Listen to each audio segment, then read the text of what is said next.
Montana Territory, 1875. The wind howled like a wounded beast across the empty plains, driving snow in horizontal sheets that stung like needles against exposed skin. Nathaniel Hayes urged his horse forward, the animal's labored breathing, forming clouds in the bitter air. The small bundle tucked beneath his coat stirred weakly. "Hold on, Elizabeth," he whispered, his voice lost in the storm. "Just a little farther." His wife's face had gone gray hours ago, her lips blue, her pregnant belly contracting with increasing frequency. The nearest doctor was in Silver Creek, still miles away through the worsening blizzard. Each contraction now brought a low, keening sound from her throat that pierced him deeper than the cold. The horse stumbled, nearly throwing them both. Nathaniel's heart hammered against his ribs as he steadied the animal. The faint lights of Silver Creek flickered in the distance, appearing and disappearing behind veils of snow like phantom lanterns. "I can see the town," he said, pressing his lips to Elizabeth's forehead. It felt cold, too cold. "Just hold on, my love." She didn't respond. By the time he reached the doctor's house, pounding desperately on the door, with a fist gone numb from cold, he knew they were too late. The child came into the world in a room warmed by a hastily stoked fire, wailing with surprising strength as Elizabeth's life ebbed away. She looked at their daughter, only once a faint smile crossing her ashen face. Her fingers, already growing cold, sought Nathaniel's hand. "Promise me," she whispered, her voice barely audible above the infant's cries and the storm raging outside. "Promise me you won't let anyone die in despair like this." Her eyes blue as summer skies fixed on his with surprising intensity. "I promise," he said, tears freezing on his cheeks. "I swear it, Elizabeth." She squeezed his hand once, then her grip loosened. Her gaze shifted to something beyond him, beyond the room, beyond the storm. The baby cried louder, as if sensing her mother slipping away. "Elizabeth!" But she was gone. 7 years passed, drawing deep lines on Nathaniel Hayes's face that made him appear far older than his 37 years. The cabin he'd built with his own hands stood solitary against the vast Montana wilderness, half a day's ride from Silver Creek. In town they called him Wolf Hayes, partly for his hunting skills, partly for his solitary nature, but mostly for the wildness that had crept into his eyes since that night. The settlers who had moved into the territory in recent years knew him only as the bearded, taciturn man who arrived occasionally to trade furs and supplies, speaking little and meeting no one's gaze for long. Few knew about the wife he'd lost, fewer still about the child that had been born that night. Nathaniel preferred it that way. He worked himself to exhaustion each day, felling trees, hunting game, maintaining the cabin. Anything to quiet the voice in his head that whispered he had failed Elizabeth. Each year on the anniversary of her death, he drank himself into oblivion, the only relief he allowed himself from the burden of his broken promise. This year's anniversary approached with an early winter storm brewing on the horizon. Nathaniel stood on his porch watching heavy clouds roll in from the north. The air held that peculiar stillness that preceded heavy snow, a silence so complete it seemed to swallow sound. He'd spent the morning checking his supplies, ensuring there was enough firewood stacked against the cabin to last through what promised to be a savage blow. Inside, he uncorked a bottle of whiskey and placed it on the rough-hewn table. Not yet, but soon. Tomorrow would mark 7 years since Elizabeth had died in his arms, extracting a promise he hadn't kept. 7 years of solitude. 7 years of failure. A sudden gust of wind rattled the shutters, drawing his attention back to the present. The storm was coming faster than he'd anticipated. He moved to secure the last of his tools when something caught his eye. Movement at the edge of the clearing. Nathaniel froze, hand instinctively, moving to the rifle propped against the door. There it was again, a small figure staggering through the deepening snow toward his cabin. Nathaniel narrowed his eyes against the thickening flakes. Too small to be a man. A child. Out here, miles from the nearest homestead, with a blizzard descending. He slung the rifle over his shoulder and stepped into the gathering storm, moving swiftly toward the figure. As he drew closer, he could see it was indeed a child. A girl, perhaps 8 years old, her clothing woefully inadequate for the weather. She stumbled, fell, and struggled back to her feet, determination evident in every labored movement. When she saw him approaching, she stopped swaying slightly. Her face was pinched with cold lips, nearly blue, but her eyes widened with desperate hope. "Please," she said, her voice thin against the rising wind. "You have to help us. They beat my mama. She's dying." The words struck Nathaniel like physical blows, echoing Elizabeth's final moments with eerie similarity. For an instant, he was transported back to that night, hearing his wife's labored breathing, feeling her slipping away as he made a promise he couldn't keep. "Who is your mother, child?" he asked, kneeling to meet her eye level, his voice roughened by disuse. "Rebecca," she said, shivering violently now. "Rebecca Carter, but everyone calls her Mama. They left her at the shack by the creek. She can't get up." Rebecca Carter. The name triggered a faint recognition. Nathaniel had seen her in town occasionally, a slight woman with downcast eyes who rarely spoke, always accompanied by a broad-shouldered man with quick hands and a quicker temper. Mason Carter had arrived in Silver Creek last spring, setting up on a small plot near Miller's Creek, about a mile from Nathaniel's property. The girl swayed again, exhaustion evident in her stance. Without hesitation, Nathaniel scooped her into his arms. She weighed almost nothing, her small frame racked with shivers. "What's your name?" he asked, heading back toward his cabin. "Sarah," she whispered, her teeth chattering. "Sarah May Carter." Nathaniel noticed the bruises on her arms, then partially hidden by her torn sleeve. Something hardened inside him, not hot rage, but a cold, steady fury that settled into his bones. He set Sarah down on the porch. "Get inside," he instructed, opening the door. "There's food on the table. Eat. Stay by the fire." She hesitated, uncertainty crossing her young face. The wind gusted sharply, nearly knocking her sideways, and she scrambled inside. Nathaniel grabbed his medical kit, a simple leather satchel filled with bandages, herbs, and tinctures, items he'd kept meticulously stocked since Elizabeth's death, though he'd never used them for anyone. He paused at the threshold, looking back at the small figure huddled by his hearth. "I'm going to get your mother. Stay here." Sarah nodded, clutching a piece of bread in her small hands. Her eyes, too old for her young face, followed him as he stepped back into the storm. The shack by Miller's Creek was barely standing, its roof partially collapsed on one side, the door hanging askew on rusted hinges. Nathaniel approached cautiously, his lantern casting dancing shadows across the snow-covered ground. He pushed the door open, wincing at the protesting groan of the hinges. The smell hit him first, blood, unwashed bodies, and cheap whiskey.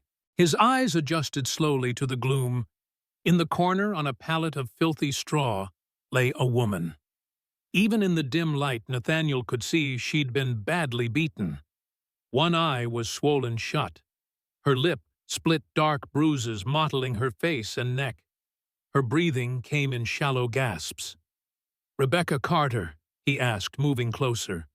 Her unswollen eye opened, focusing on him with difficulty.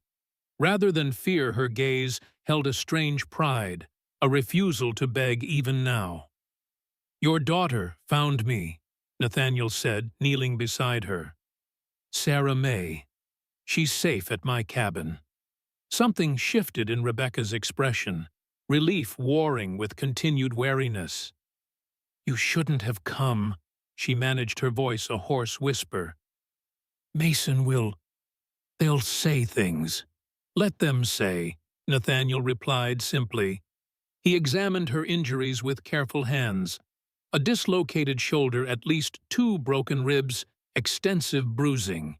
But what concerned him most was the shallow quality of her breathing and the unnatural pallor beneath her bruises. Internal bleeding, possibly. She needed a doctor, but Silver Creek was hours away in good weather. In this blizzard, it might as well be on the moon. Nathaniel uncorked a small bottle from his medical kit. "This will help with the pain," he said, lifting her head gently to help her drink. "I'm taking you to my cabin. Your daughter is waiting." Rebecca's good eye filled with tears. "I can't." "You can." He interrupted, his tone brooking no argument. "And you will." With infinite care, he slid his arms beneath her broken body, lifting her as though she weighed no more than her daughter. Rebecca gasped at the movement, but did not cry out. Nathaniel wrapped his coat around her before stepping back into the storm, which had intensified during the short time he'd been inside. The journey back was arduous. The wind drove the snow horizontally, reducing visibility to mere feet. Nathaniel navigated by instinct and memory, Rebecca's slight form growing heavier with each step. She had fallen unconscious, which worried him, but her pulse remained steady against his fingers when he checked. By the time his cabin came into view, its windows glowing with welcoming firelight, Nathaniel's legs were leaden, his lungs burning with the effort of trudging through knee-deep snow. Sarah's face appeared at the window, a small pale oval illuminated by the flames behind her. When she saw them approaching, she disappeared, reappearing moments later at the door. "Mama," she cried, her voice thin with anxiety. "She's alive." Nathaniel assured her, stamping snow from his boots before entering. "She's hurt, but she's strong." He carried Rebecca to his own bed, the only one in the cabin, and laid her down with exquisite gentleness. Sarah climbed up beside her mother, touching her bruised face with trembling fingers. Nathaniel stoked the fire higher, filled a basin with water, and began the painstaking work of cleaning Rebecca's wounds. As he worked, he became aware of something unusual. A small medallion around Rebecca's neck, partially visible where her torn dress had shifted. Gently moving the fabric aside, he examined it more closely.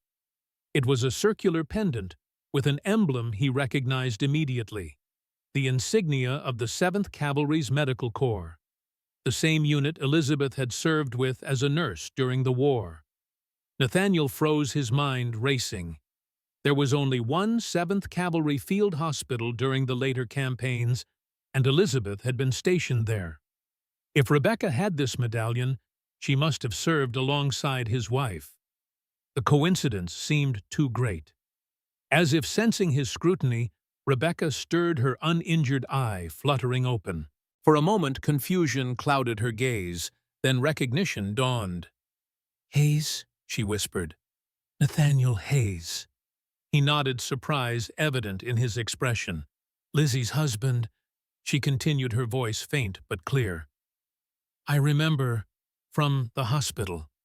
The name, Lizzie, struck him like a physical blow. No one had called Elizabeth by that name except her fellow nurses during the war. This woman had indeed known his wife. "You knew Elizabeth?" he asked, his voice rough with sudden emotion. Rebecca's good eye closed briefly, as if the memory pained her. "She saved my life, at Wounded Knee.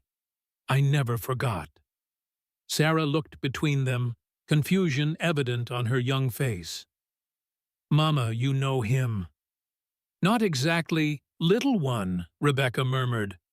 "I knew his wife, a long time ago." She winced as pain flared through her body. "Rest now," Nathaniel said, recovering his composure. "We'll talk later." He finished tending her injuries in silence, his mind whirling with questions. The storm continued to rage outside, snow building in drifts against the windows, but inside the cabin, something had shifted. The coincidence, if it was coincidence, of Sarah finding him of all people seemed too precise to be mere chance. As Rebecca drifted back into unconsciousness, Nathaniel caught himself staring at the medallion again. Elizabeth had worn one identical to it. He'd buried her with it, unable to part her from something that had meant so much to her. What were the odds that another woman wearing the same medallion would end up in this remote part of Montana, would need his help, would be found by a child who reminded him so powerfully of the promise he'd made 7 years ago? Sarah's small voice interrupted his thoughts. "Will she die?" The question, asked with the terrible directness of childhood, brought Nathaniel sharply back to the present. He looked at the child, truly looked at her for the first time. She had dark hair and eyes like her mother, but something in the set of her jaw, the shape of her brow, triggered a sense of familiarity he couldn't place. "No," he said firmly. "I won't let that happen." Sarah nodded, accepting his word with the implicit trust of a child who had never been given reason to trust. She settled closer to her mother, her small hand finding Rebecca's uninjured one, and closed her eyes. Nathaniel returned to the main room, his movements mechanical as he hung his wet clothes to dry and added more wood to the fire. The storm showed no signs of abating. They would be trapped here for at least a day, possibly longer. He should have been annoyed at the disruption to his solitary existence, at the intrusion of strangers into the carefully ordered world he had built. Instead, he felt strangely awake, as if he had been sleepwalking for years and had suddenly opened his eyes. The bottle of whiskey still sat untouched on the table. Nathaniel stared at it for a long moment, then put it away in the cupboard. Not tonight. Tonight, he had a promise to keep. The blizzard intensified, overnight wind screaming around the corners of the cabin like a living thing seeking entry. Nathaniel slept fitfully on a pallet near the fire, waking often to check on Rebecca's condition. Her fever rose steadily concerning him, but her breathing remained stable. Dawn brought no respite from the storm. If anything, it had worsened the world outside the windows, a swirling chaos of white. Nathaniel built up the fire, made a simple porridge, and gently roused Sarah, who had slept curled against her mother's side. "Eat," he said, placing a bowl in her small hands. "You need your strength." Sarah ate mechanically, her eyes never leaving her mother's face. Nathaniel checked Rebecca's injuries, redressing the worst of them. The bruising had darkened overnight, painting her skin in shades of purple and black. Mason Carter had been methodical in his cruelty. As he worked, Rebecca stirred her good eye, opening to focus on him with surprising clarity. "Water," she whispered. Nathaniel held a cup to her lips, supporting her head as she drank. When she'd had enough, he eased her back against the pillow. "Sarah found you," Rebecca said after a moment, her voice stronger than the previous night. Of all people in these mountains, she found Lizzie's husband. "How did you know Elizabeth?" Nathaniel asked, unable to contain the question any longer. Rebecca's gaze shifted to Sarah, who was watching them intently. "Little one, would you fetch more wood for the fire, the stack by the door?" It was a transparent attempt to gain privacy, but Sarah nodded and slipped from the bed, moving to the main room. When she was out of earshot, Rebecca turned back to Nathaniel. "I was a nurse with the 7th, she said softly. "With Lizzie, at Wounded Knee. I was there when the letter came about Hannah." Nathaniel stiffened. Hannah, Elizabeth's younger sister, killed in a Cheyenne raid while Elizabeth was serving with the 7th. The news had devastated her, but she had continued her duties, writing to Nathaniel that healing others helps me heal myself. "She read your letters to me sometimes," Rebecca continued. "She loved you so much. Spoke of the cabin you were building, the life you would have after the war. She paused, pain crossing her features that had nothing to do with her physical injuries. I was there when she learned she was with child. Nathaniel's heart seemed to stop. What? Rebecca looked at him with something like pity. She didn't tell you in her letters. She was 3 months along when she mustered out. The room seemed to tilt around him. Elizabeth had never mentioned a pregnancy in her letters. She had arrived home thin and tired, explaining it away as the rigors of field hospital work. They had tried for a child after her return, and when she became pregnant, he had assumed it was their first. "No," he said, his voice hollow. "She never told me." "She wanted it to be a surprise," Rebecca said softly. "She was going to tell you when she got home." A terrible suspicion began forming in Nathaniel's mind. "The baby," he said slowly. "What happened to it?" Rebecca's eye closed briefly.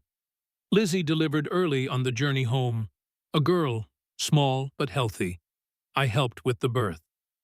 But Nathaniel struggled to make sense of this revelation. "When Elizabeth came home, there was no child." "Because she gave her to me," Rebecca whispered, tears sliding from her good eye. "My husband had died at Wounded Knee. I had nothing, no one. Lizzie knew how much I wanted a child." Her gaze drifted to the doorway where Sarah had disappeared. "She made me promise to never tell anyone to raise her as my own." The implications crashed over Nathaniel like a physical wave. His eyes followed Rebecca's to the doorway where Sarah had reappeared, arms laden with firewood. He saw it now. The shape of her eyes, the determined set of her chin. Elizabeth's features softened and transformed through the lens of childhood. Sarah. Sarah May. Named for Elizabeth's mother, Sarah, and her sister, Hannah May. The daughter he never knew he had. Why? He managed the single word containing volumes of confusion, anger, and grief. "She thought you weren't ready," Rebecca said quietly. "After Hannah died, your letters changed, grew darker. She worried about bringing a child into your grief." She reached for his hand with surprising strength. "She was going to tell you eventually when you both had healed more. But then, she died." Nathaniel finished, his voice hollow. Rebecca nodded, sorrow etching deeper lines in her bruised face. "I tried to find you afterward, but you'd disappeared. No one in Silver Creek knew of a Nathaniel Hayes. When Mason wanted to move west last year, I agreed, hoping, but I never imagined we'd end up so close to you." Sarah approached the bed, depositing the firewood in Nathaniel's lap with solemn efficiency. "Is Mama better?" she asked. Nathaniel could only stare at the child, his child, unable to form words. The resemblance was unmistakable now that he knew to look for it. How had he not seen it immediately? "I'm better for seeing you, little one," Rebecca said, reaching for Sarah's hand. To Nathaniel she added quietly, "She doesn't know about any of it." Sarah was studying him now, her dark eyes, Elizabeth's eyes, curious and unafraid. "You know my mama from before." Nathaniel cleared his throat, fighting for composure. "Yes," he said simply. "From before." The answer seemed to satisfy her. She turned back to Rebecca, adjusting the blanket around her with tender care. The gesture, so adult and yet so childlike, broke something in Nathaniel's heart. "I'll make more tea for Mama," Sarah announced, sliding from the bed with decisive movement. When she had gone to the hearth in the main room, Nathaniel turned back to Rebecca.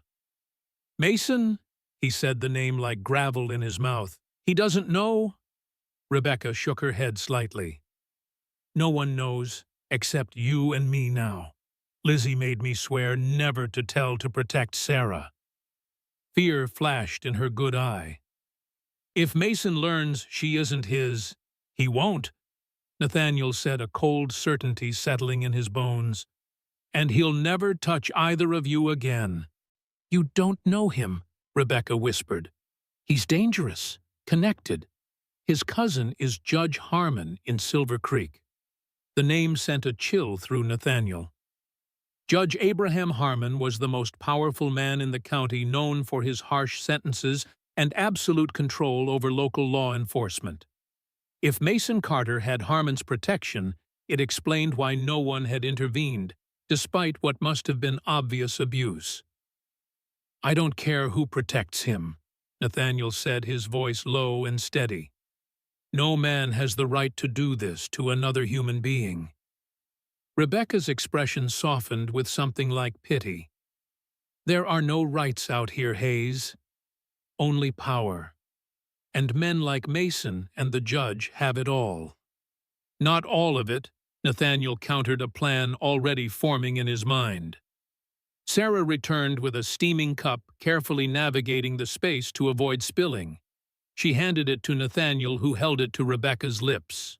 The domestic gesture felt strange, as if his body remembered motions his mind had forgotten. The storm continued unabated throughout the day, filling the cabin with its constant howling. Nathaniel found himself watching Sarah with new eyes, seeing Elizabeth in her every movement, her quiet determination, the thoughtful tilt of her head when considering a question. His daughter. The thought was still too enormous to fully comprehend. As evening approached, Rebecca's fever worsened. She drifted in and out of consciousness, sometimes calling for Sarah, sometimes murmuring prayers, sometimes addressing people who weren't there. Nathaniel prepared a stronger herbal infusion, hoping to break the fever before it became dangerous. "Will she be all right?" Sarah asked, her voice small in the gathering darkness. Nathaniel lit a lamp, illuminating her worried face. "Your mother is strong," he said, choosing his words carefully. "But she's fighting hard right now." Sarah nodded, accepting this non-answer with the stoicism of a child accustomed to hard truths. "She fights a lot," she said after a moment. "With him, even when she knows she'll lose." The simple statement, delivered without self-pity, twisted in Nathaniel's chest like a knife. How long had this child been witnessing violence? How many times had she watched her mother beaten powerless to help? "You were very brave to come find help," he said, placing a gentle hand on her shoulder. "Not everyone would have been so courageous in a storm like this." "Mama told me once that if anything bad ever happened, I should run away," Sarah replied, her eyes serious beyond her years. "Not to town, but to the mountains. She said sometimes the wilderness is safer than people." The wisdom in those words struck Nathaniel deeply. Elizabeth had said something similar once after returning from the war. "Nature may be harsh," she had told him, "but at least it's honest in its harshness. People hide their cruelty behind smiles." "Your mother is right," Nathaniel said, squeezing Sarah's shoulder gently. Later, as Sarah slept curled beside her mother, Nathaniel sat by the fire, turning over the revelations of the day in his mind. The daughter he never knew existed. The connection to Elizabeth he thought forever severed. The brutality of Mason Carter and the corruption of Judge Harmon. It was too much to process all at once. His gaze fell on the small wooden figure he'd been carving when the storm began. A wolf, its head raised as if scenting the wind. Absently, he picked up his knife and continued working, finding comfort in the familiar motions. As the wood took shape beneath his hands, a plan began to form in his mind. A dangerous plan, perhaps, but necessary. For 7 years he had lived with the belief that he had failed Elizabeth, broken his promise to her in the most fundamental way. Now fate, or something greater, had given him a second chance. Sarah had found him against all odds. Rebecca had brought him the truth about his daughter. He would not fail them. The storm would pass. Mason Carter would come looking for his wife, and the child he believed was his daughter. Judge Harmon would use his influence to protect his cousin. The law would offer no protection. But the law was not the only form of justice. As if sensing his thoughts, the wind howled louder around the cabin's snow, piling in drifts against the walls. Within that circle of warmth, 3 lives, now connected by bonds stronger than blood, moved through the night. Rebecca, fighting fever and pain, Sarah sleeping the deep sleep of exhaustion, and Nathaniel carving a wolf from wood, planning a reckoning.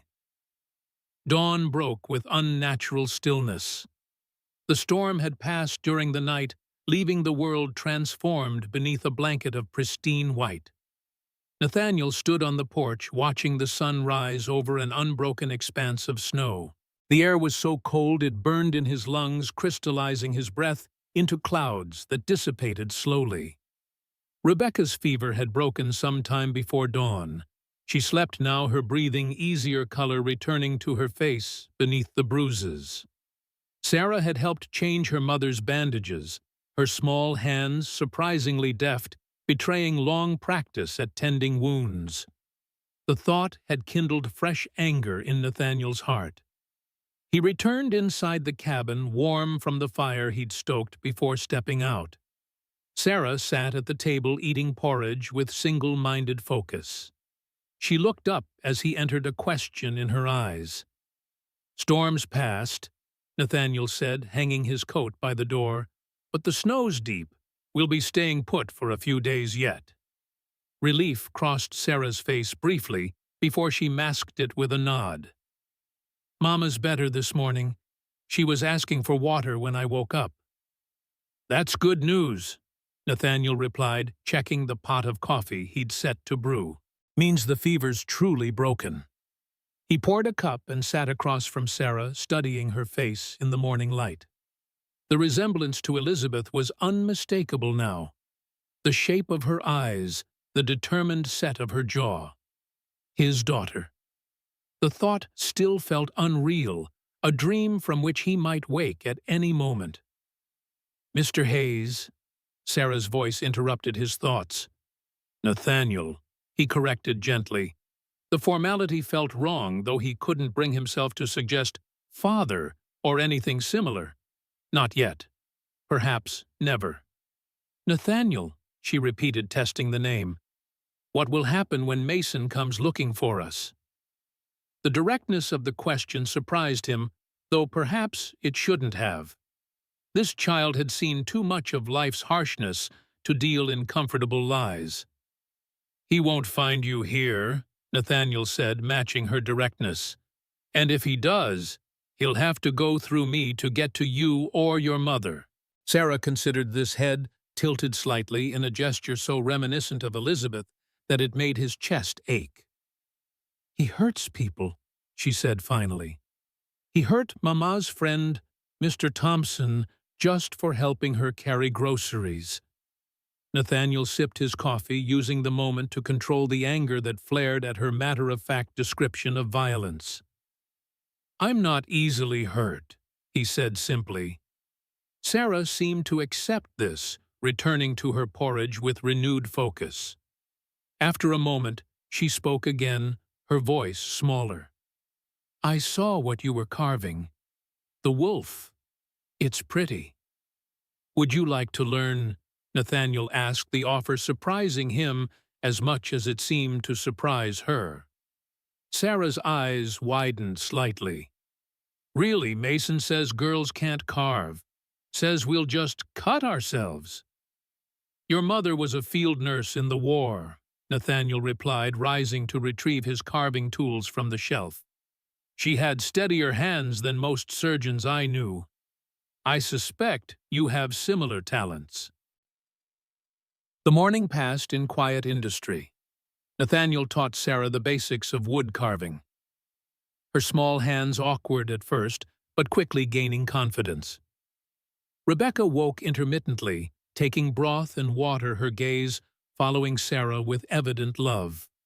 Once, when Sarah was absorbed in her carving, Rebecca caught Nathaniel's eye.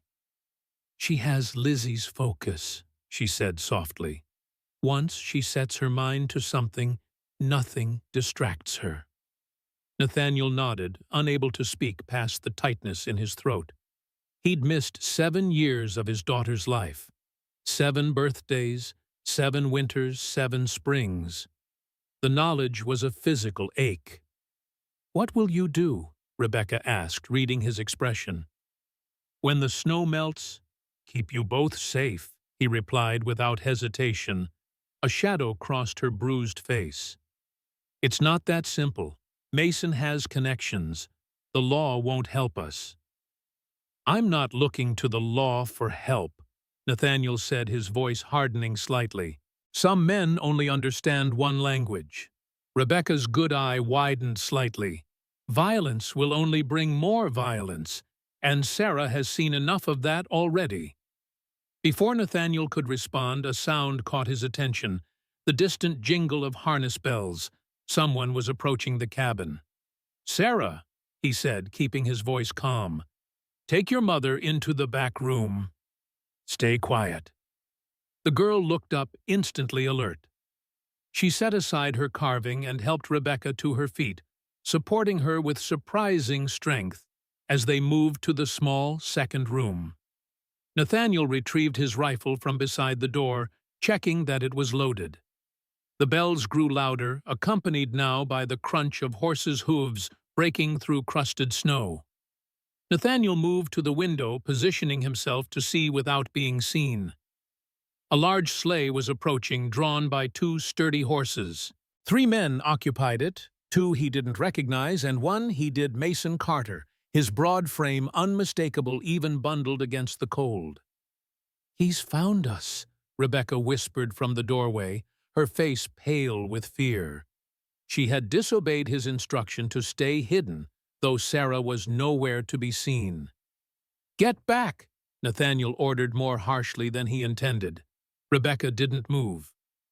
"You don't understand. He won't stop. Ever."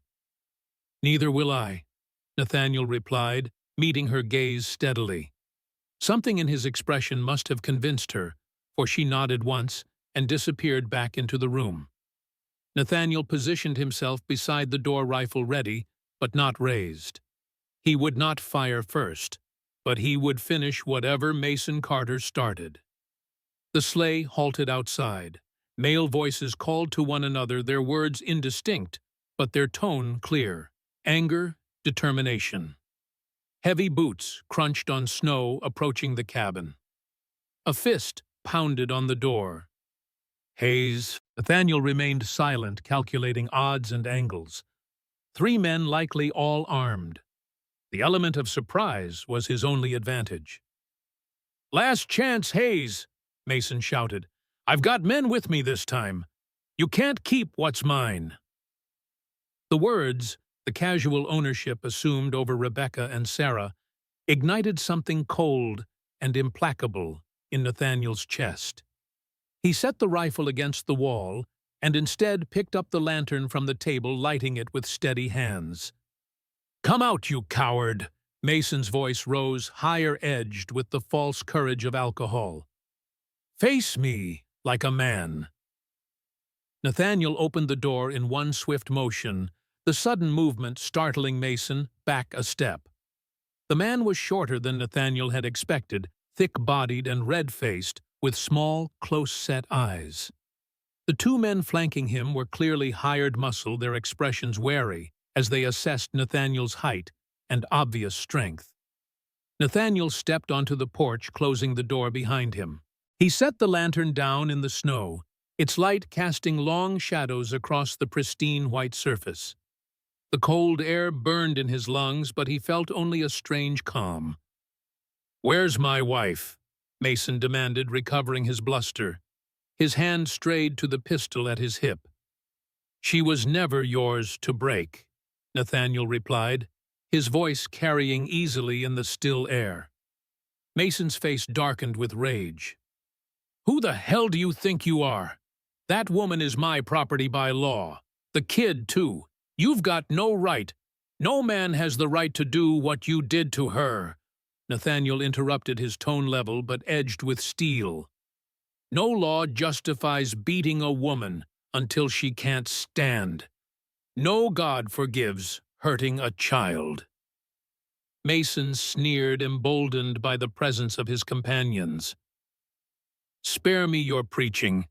The Bible says a man rules his house as he sees fit. His hand tightened on his pistol. Now, are you bringing them out, or do we have to come in and get them? One of the other men shifted nervously. Mason, maybe we should— Shut up, Mason snapped. I told you Hayes is nothing but a hermit. Too scared to even come to town most days. He focused back on Nathaniel, drawing his pistol with dramatic flourish. Last chance. Where are they? Safe, Nathaniel said simply. And they're going to stay that way. Mason's face contorted with fury. He raised the pistol, aiming it squarely at Nathaniel's chest. I'm not asking again. Nathaniel didn't move, his gaze steady on Mason's face. Put that down before you hurt yourself. The contempt in his tone pushed Mason over the edge. With a roar of rage, he fired. The shot went wide, hitting the door frame behind Nathaniel with a thunk of splintering wood. Before Mason could fire again, Nathaniel moved with the fluid speed of a man who had spent years hunting in the wilderness.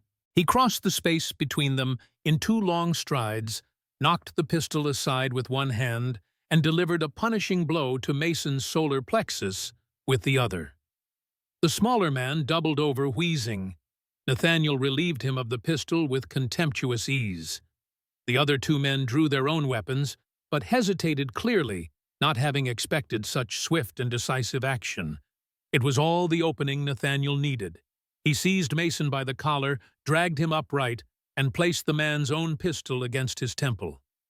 Drop them, he ordered the other men.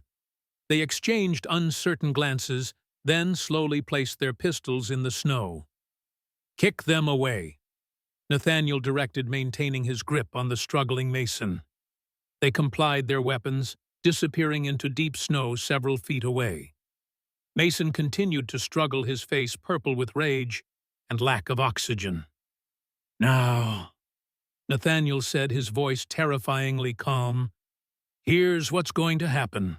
You're all going to leave.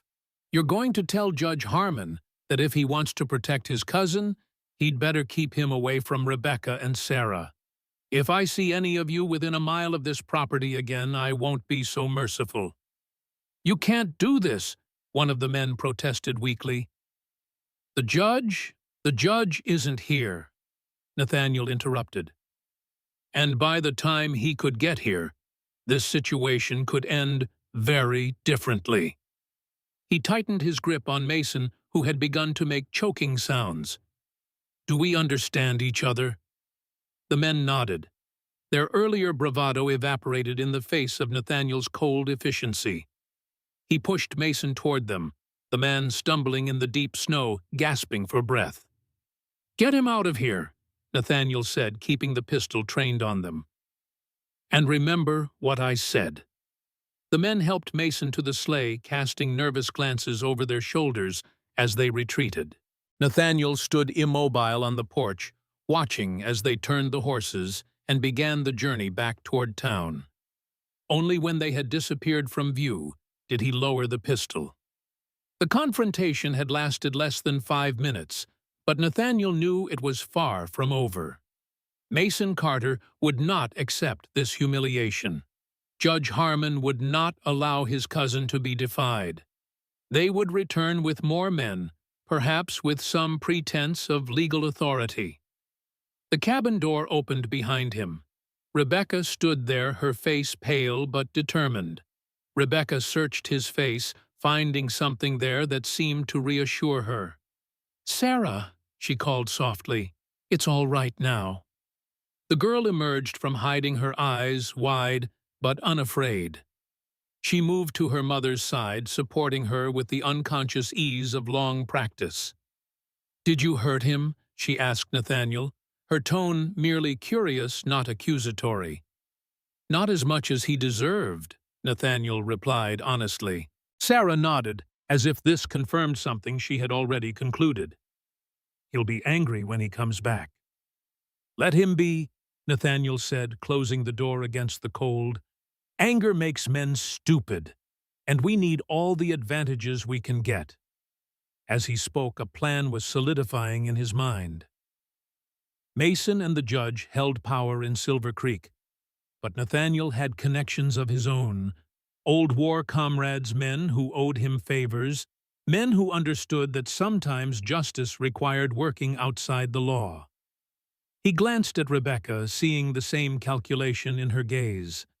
She had been a field nurse during the bloodiest days of the Indian Wars. She understood what was coming as well as he did. "Sarah," Rebecca said gently, "would you check the fire in the back room? I think it's getting low." The girl nodded and disappeared into the second room. When she was gone, Rebecca turned to Nathaniel. "Whatever you're planning," she said softly, "remember that Sarah needs to have someone left when it's over. She's already lost too much." Nathaniel understood what she was saying. If he went to war with Judge Harmon and Mason Carter, there was no guarantee he would survive it. Sarah could lose the father she had just found, even if she didn't yet know who he was to her. "I promised Elizabeth I wouldn't let anyone die in despair," he said, his voice low. "I broke that promise once. I won't break it again." Rebecca's good eye filled with tears. "Lizzie would be proud of you," she whispered, "for finding your way back to the man she loved." Before Nathaniel could respond, Sarah returned, announcing that the fire was fine. She looked between the adults, sensing the undercurrent of tension, but unable to decipher its cause. "Can we finish our carving?" she asked Nathaniel, a tentative hope in her voice. The simple question, the normalcy it represented, struck him with unexpected force.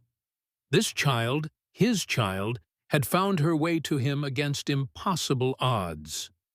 Whatever else happened, he would ensure she had the chance at the life Elizabeth would have wanted for her. "Yes," he said, offering her a rare smile. "Let's finish it together." As they worked side by side at the table, the carved wolf taking shape beneath their combined efforts, Nathaniel made another silent promise, not to Elizabeth this time, but to Sarah. He would protect her, not just from Mason Carter and Judge Harmon, but from the harsh realities of the world that had already touched her too deeply. And someday, when the time was right, he would tell her the truth about her mother, about himself. But for now, it was enough that she was safe, that Rebecca was healing, that they had found this temporary refuge from the storm, both the one that had passed and the one that was still to come. Outside, the sun sparkled on untouched snow, deceptively peaceful. Birds began to return to the trees surrounding the cabin, their calls breaking the profound silence left by the storm. Life was returning to the wilderness, finding its way forward after nature's violence, adapting and surviving.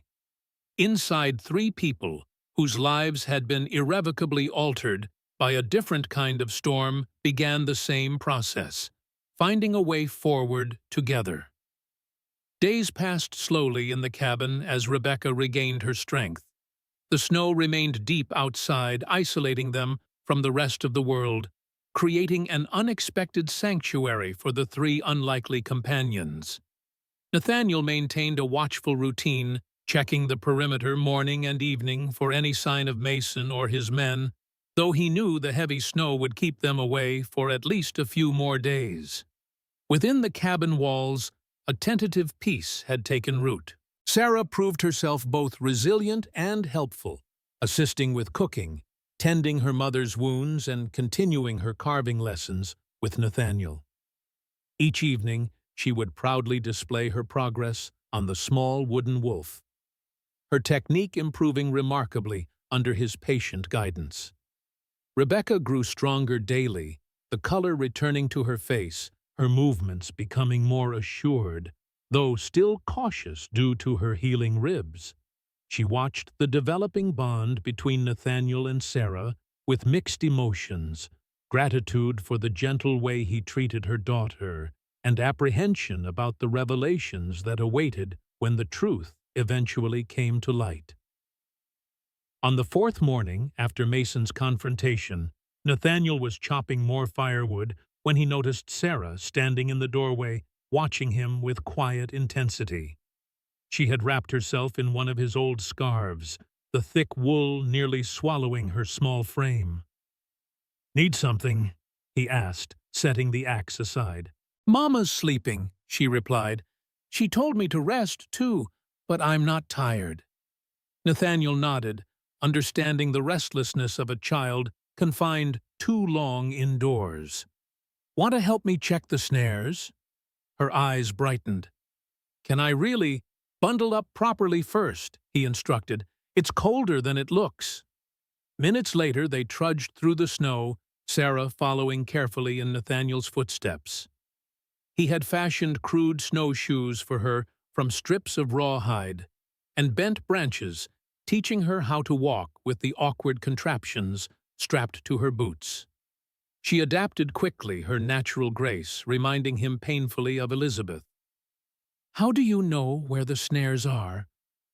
Sarah asked, her breath forming clouds in the frigid air.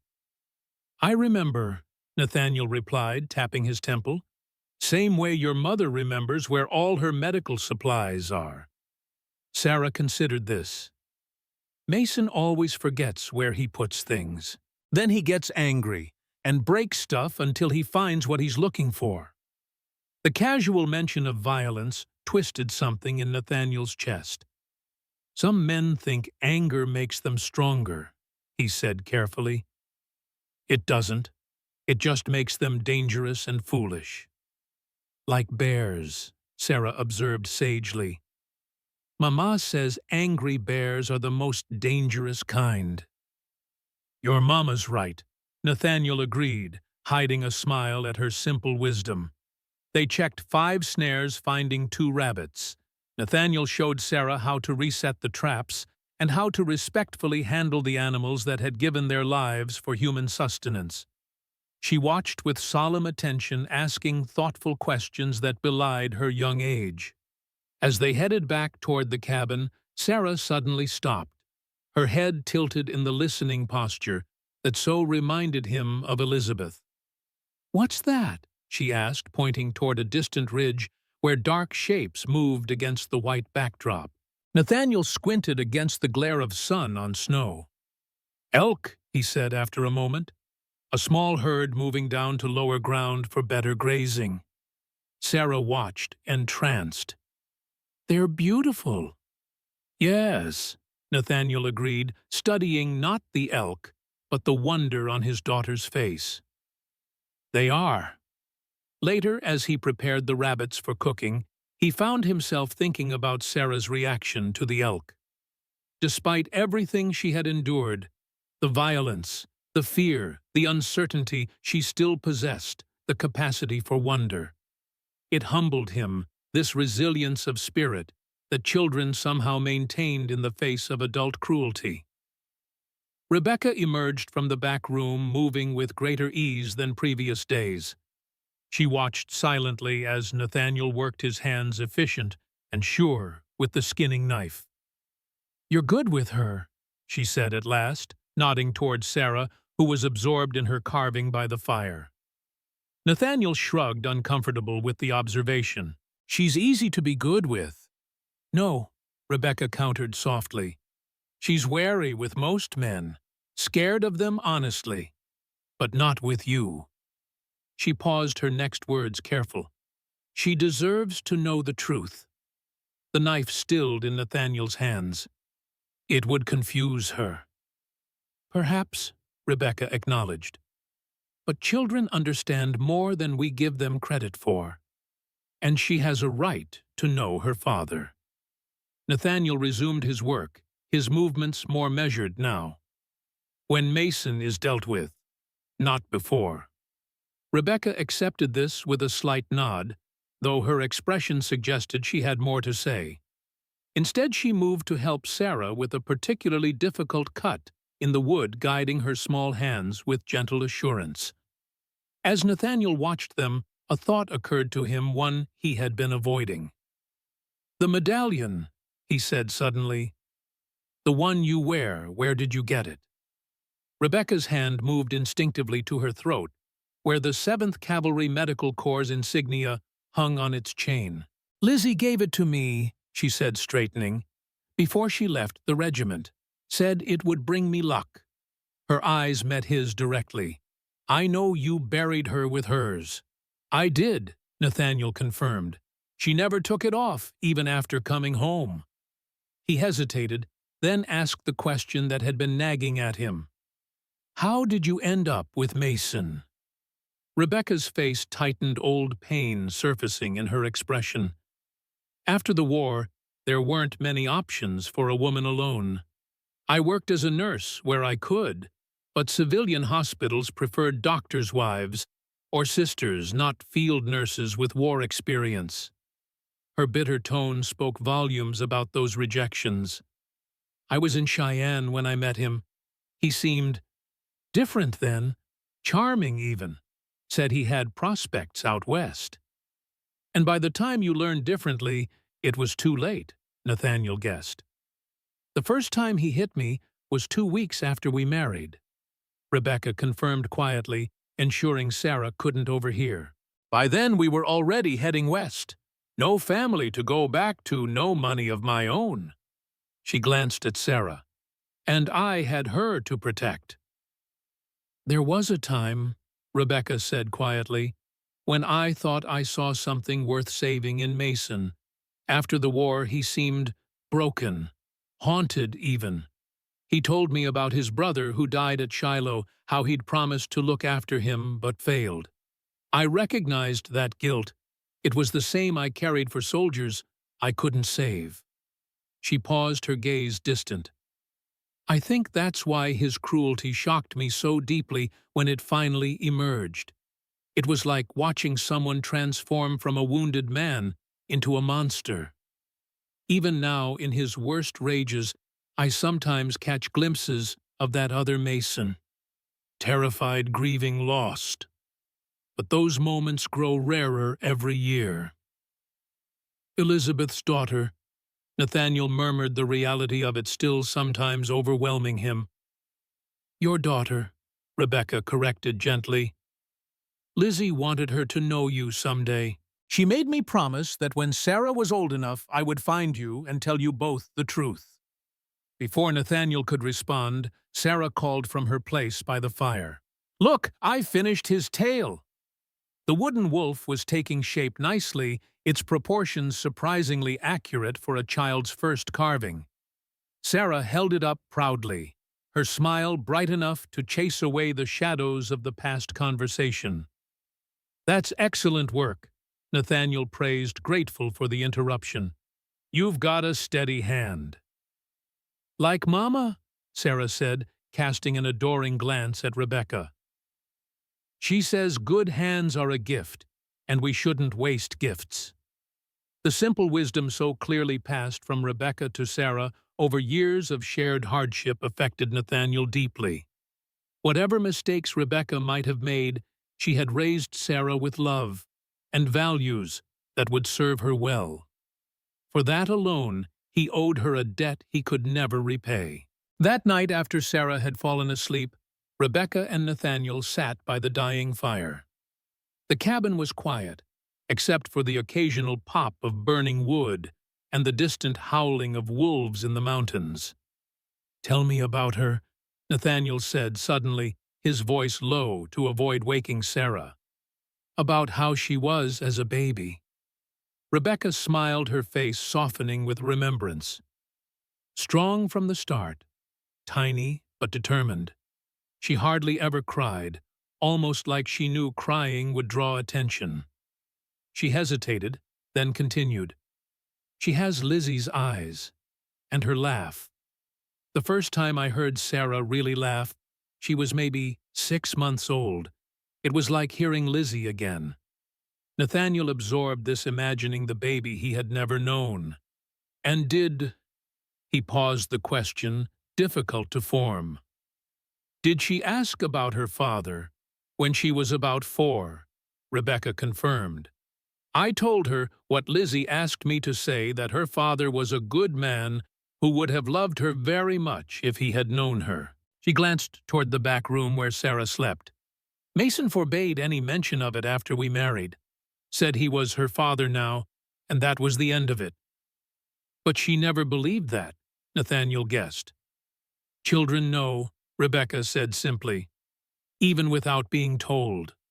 They feel the absence of connection.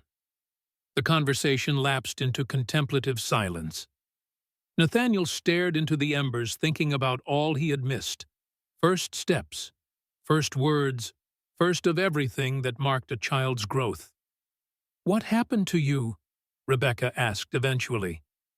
"After Lizzie died, the town said you just disappeared." Nathaniel's jaw tightened at the memory. "I couldn't stay there. Everywhere I looked, I saw her, heard her.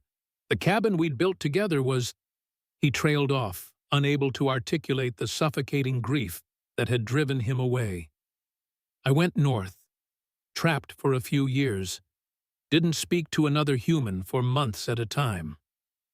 "And then," Rebecca prompted gently, "and then, one day I realized I couldn't run from her memory forever," he said, his voice rough with emotion. "So I came back. Built this place far enough from town to avoid most people, close enough to trade when needed. Been here about 3 years now." Rebecca nodded understanding in her expression. "Lizzie worried about that, about what her death might do to you. She made me promise to find you, to tell you about Sarah, because she thought it might bring you back from wherever grief took you." She was right, Nathaniel acknowledged quietly. She usually was. They sat in silence for a while longer, each lost in memories of the woman who had connected them in life, and now somehow in death as well. Eventually, Rebecca rose with a slight wince, her healing ribs still tender. "We should get some rest," she said. "Tomorrow I want to start preparing for when Mason comes back. He won't stay away forever." Nathaniel nodded, knowing she was right. The respite provided by the snow wouldn't last much longer. They needed to be ready. The next morning brought a subtle shift in the weather, a warming in the air, a glistening on the snow that suggested the beginnings of a thaw. Nathaniel stood on the porch, assessing the conditions with the practiced eye of someone whose survival depended on reading nature's signs. "It'll be passable by tomorrow," he concluded, as Rebecca joined him, wrapping a blanket around her shoulders against the chill. Not easy traveling, but possible for determined men. "And Mason is nothing if not determined," Rebecca said grimly, "especially when his pride is wounded." Nathaniel nodded. "We need to make plans. Sarah should know what to do if trouble comes." Together, they returned inside, where Sarah was setting the table for breakfast, carefully placing 3 tin plates in their proper positions. The domesticity of the scene struck Nathaniel anew, how quickly they had fallen into patterns of shared living, as if some deeper part of them recognized the rightness of it. Over a simple meal of cornmeal porridge, Nathaniel outlined what would happen next. "The snow's starting to melt," he explained to Sarah. "That means people will be able to travel again soon." Sarah's spoon paused halfway to her mouth, understanding immediately. "Mason will come back." "Yeah," Nathaniel confirmed, not sugarcoating the truth for her. "And this time, he'll likely bring more men. Maybe even the judge." "What will we do?" Sarah asked, looking between the adults. "I'm going to take your mother into Silver Creek," Nathaniel said, having discussed this plan with Rebecca before breakfast. "She's going to speak with Sheriff Johnson and make a formal complaint against Mason." Rebecca interjected gently. "It won't stop him, Sarah. The sheriff is afraid of Judge Harmon, but it creates an official record, and that's important." "Meanwhile," Nathaniel continued, "I'll be contacting some old friends who owe me favors, men who aren't afraid of the judge or his cousin." Sarah absorbed this, her expression serious beyond her years. "What about me?" "You'll stay here," Rebecca said firmly. "It's safer than town right now." Nathaniel expected protest, but Sarah merely nodded, accepting the decision with the stoicism of a child accustomed to adult problems. "I'll keep the fire going," she promised solemnly. After breakfast, Nathaniel retrieved a small wooden box from beneath a floorboard near his bed. Inside lay items he hadn't looked at in years: letters from Elizabeth during the war, a daguerreotype of them on their wedding day, and a small leather pouch containing gold coins he'd saved from his trapping days. He counted out several coins, tucking them into a hidden pocket in his coat. They would need money for supplies, for information, perhaps even for bribes. The rest he returned to the box, then hesitated, looking at the daguerreotype. On impulse, he removed it from the box and slipped it into his shirt pocket close to his heart. When he returned to the main room, Rebecca was instructing Sarah on various herbs in his medical kit, explaining their properties and uses. The girl listened with rapt attention, clearly familiar with some already. "She has a gift for healing," Rebecca said, noticing Nathaniel's return. "Just like her mother." Nathaniel nodded, throat tight with emotion. It struck him suddenly how much Elizabeth would have loved teaching her daughter about medicine, about healing. Another loss to add to the tally of what might have been. "We should leave soon," he said, pushing the thought aside. "Daylight's valuable." Rebecca nodded, then turned to Sarah with final instructions. "Remember what I showed you. If anyone comes while we're gone, you hide in the root cellar. Don't come out until you hear our signal." She demonstrated a distinctive three-knock pattern on the table. "Only us understand." "Yes, Mama," Sarah replied solemnly. Nathaniel added his own instructions. "Keep the rifle by the door, but don't use it unless absolutely necessary. It's loaded, but it has a strong kick. Better to stay hidden." Sarah nodded again, her small face set with determination. Nathaniel saw Elizabeth in her features more clearly than ever, the same resolve, the same courage in the face of danger. They prepared to leave, Nathaniel saddling his horse and fashioning a makeshift pillion behind the saddle for Rebecca. Before mounting, Rebecca embraced Sarah tightly, whispering reassurances. Nathaniel stood awkwardly aside, unsure of his place in this farewell.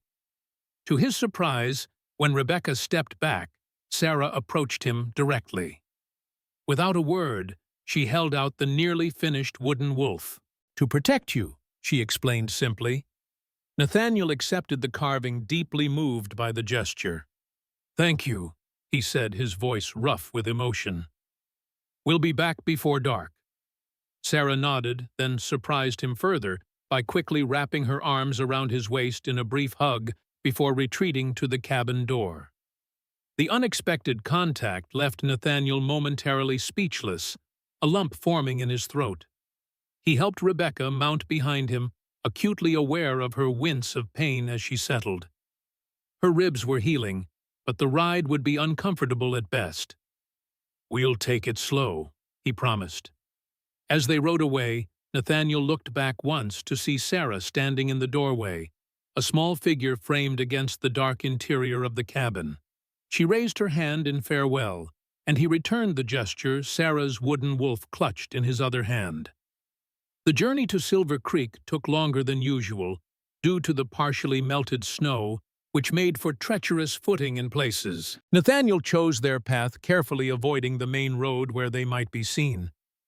Instead, taking game trails through the forest where the snow was less deep beneath the canopy of pine trees.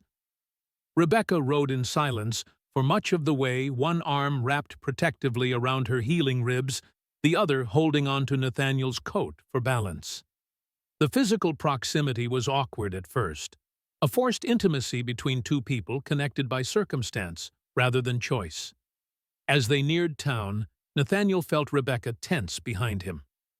"Are you certain about this?" he asked, slowing the horse to navigate a particularly steep descent. "No," she admitted quietly. But I'm tired of running, Nathaniel. Tired of living in fear. If not for my sake, then for Sarah's. This has to end. He nodded, understanding completely. We'll stop at Sheriff Johnson's office first. Then I need to send a telegram. To your friends, Rebecca asked. To a man named Daniel Blackwood, Nathaniel confirmed. We served together in the 7th. He's a U.S. Marshal now based in Helena. A marshal? Rebecca's voice held both hope and skepticism. Can he help against a county judge? Daniel doesn't much care for corrupt officials, Nathaniel said grimly, and he owes me his life twice over. They fell silent again as Silver Creek came into view, a small settlement nestled in a valley, smoke rising from chimneys, horses and wagons moving sluggishly through the muddy main street. Nathaniel approached from the northern edge, avoiding the busier parts of town. The sheriff's office sat at the far end of Main Street, a modest wooden structure with a jail attached to the rear. Nathaniel helped Rebecca dismount, noting how she steeled herself against the pain, refusing to show weakness. Let me do the talking at first, he murmured as they approached the door. Johnson's not a bad man, just a cautious one. Rebecca nodded, pulling her shawl closer around her face, though it did little to hide the still visible bruises. Sheriff Thomas Johnson was a thin, gray-haired man with perpetually worried eyes. He looked up from his desk as they entered, recognition, and then concern crossing his weathered face. Hayes, he greeted, rising slowly. Wasn't expecting to see you in town until spring thaw proper. His gaze shifted to Rebecca, registering the bruises, the careful way she held herself. Mrs. Carter. Sheriff, she replied quietly. Nathaniel stepped forward. We need to file a complaint, Thomas. Official. Johnson's expression grew even more worried. Against Mason Carter, I take it. You know why we're here, Nathaniel said flatly. The sheriff sighed, gesturing to the chairs across from his desk.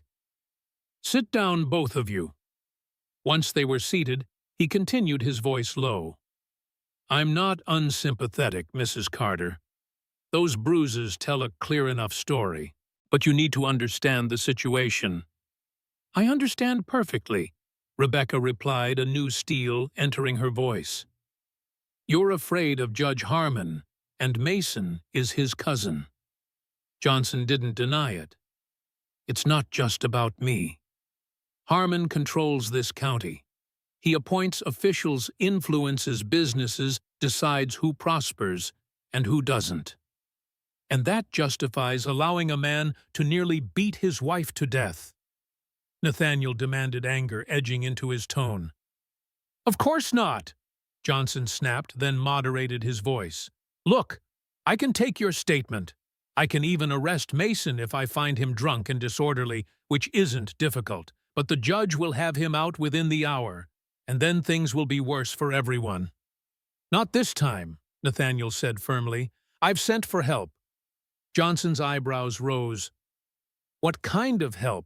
U.S. Marshal kind, Nathaniel replied. Daniel Blackwood.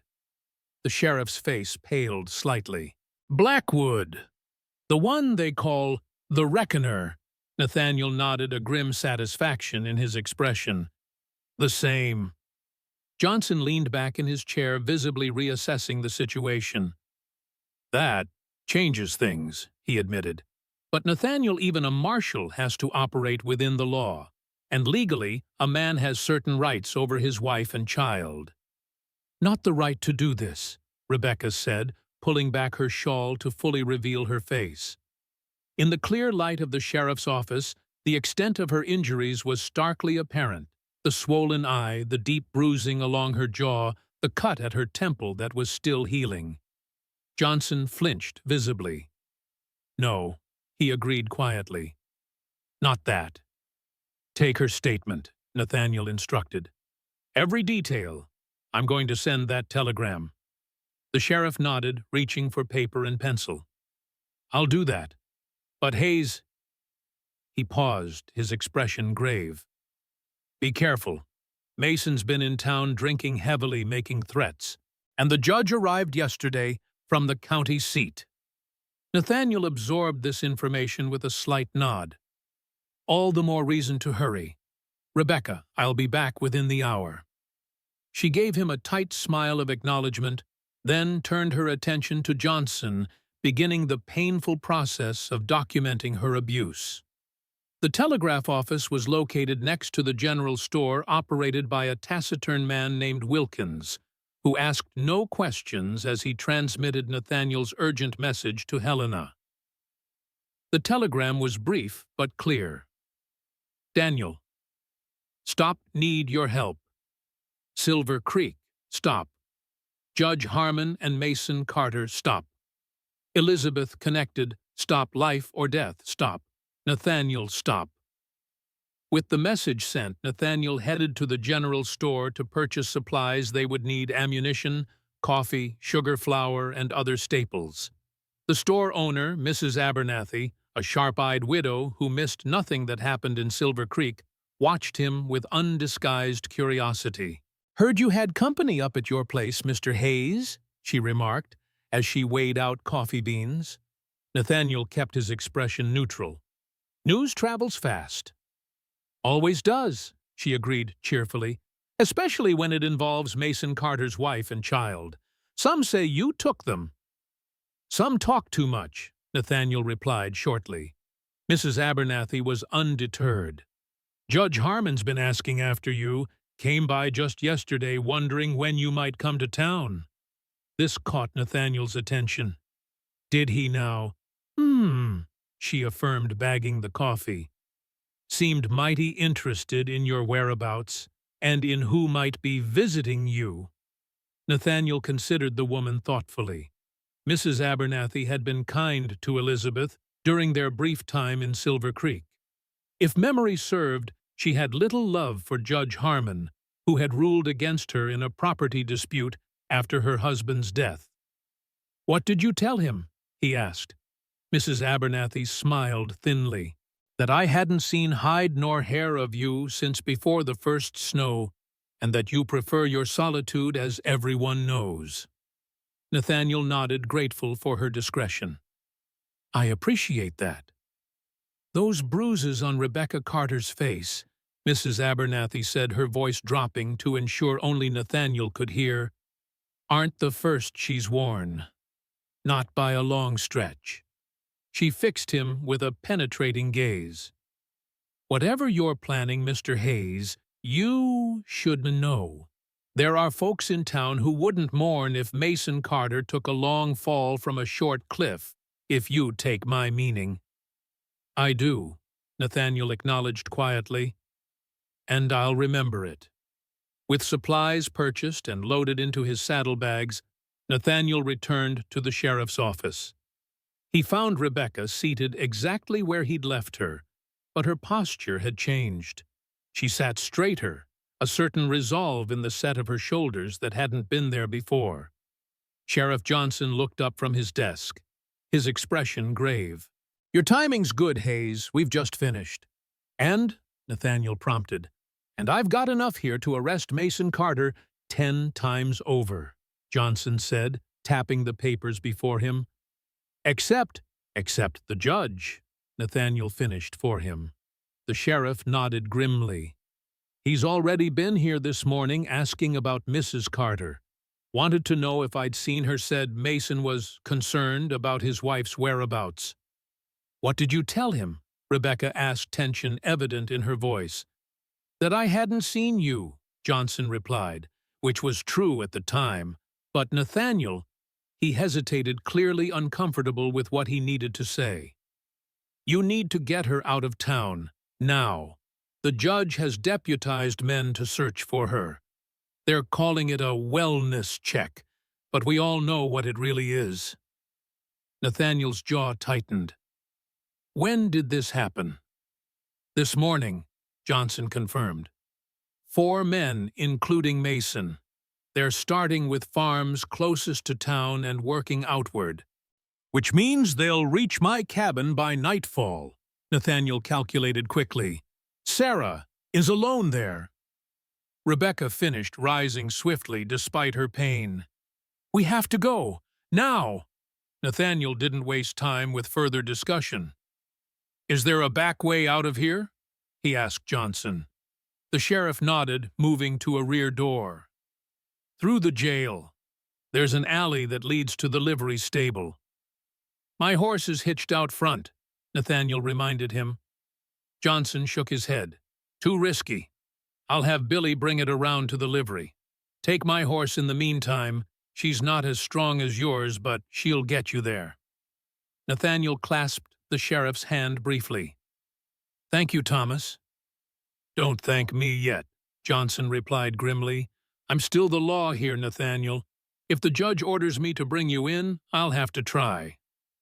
"Understood," Nathaniel acknowledged.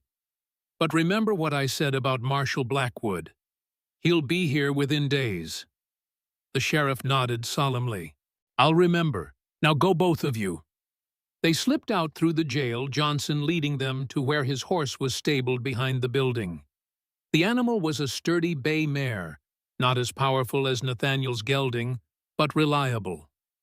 "She knows the trails," Johnson said as Nathaniel helped Rebecca mount. "Let her pick the path if you're uncertain." Nathaniel swung up behind Rebecca, settling her in front of him this time to better protect her from branches on the forest trails. "We'll send word when we can."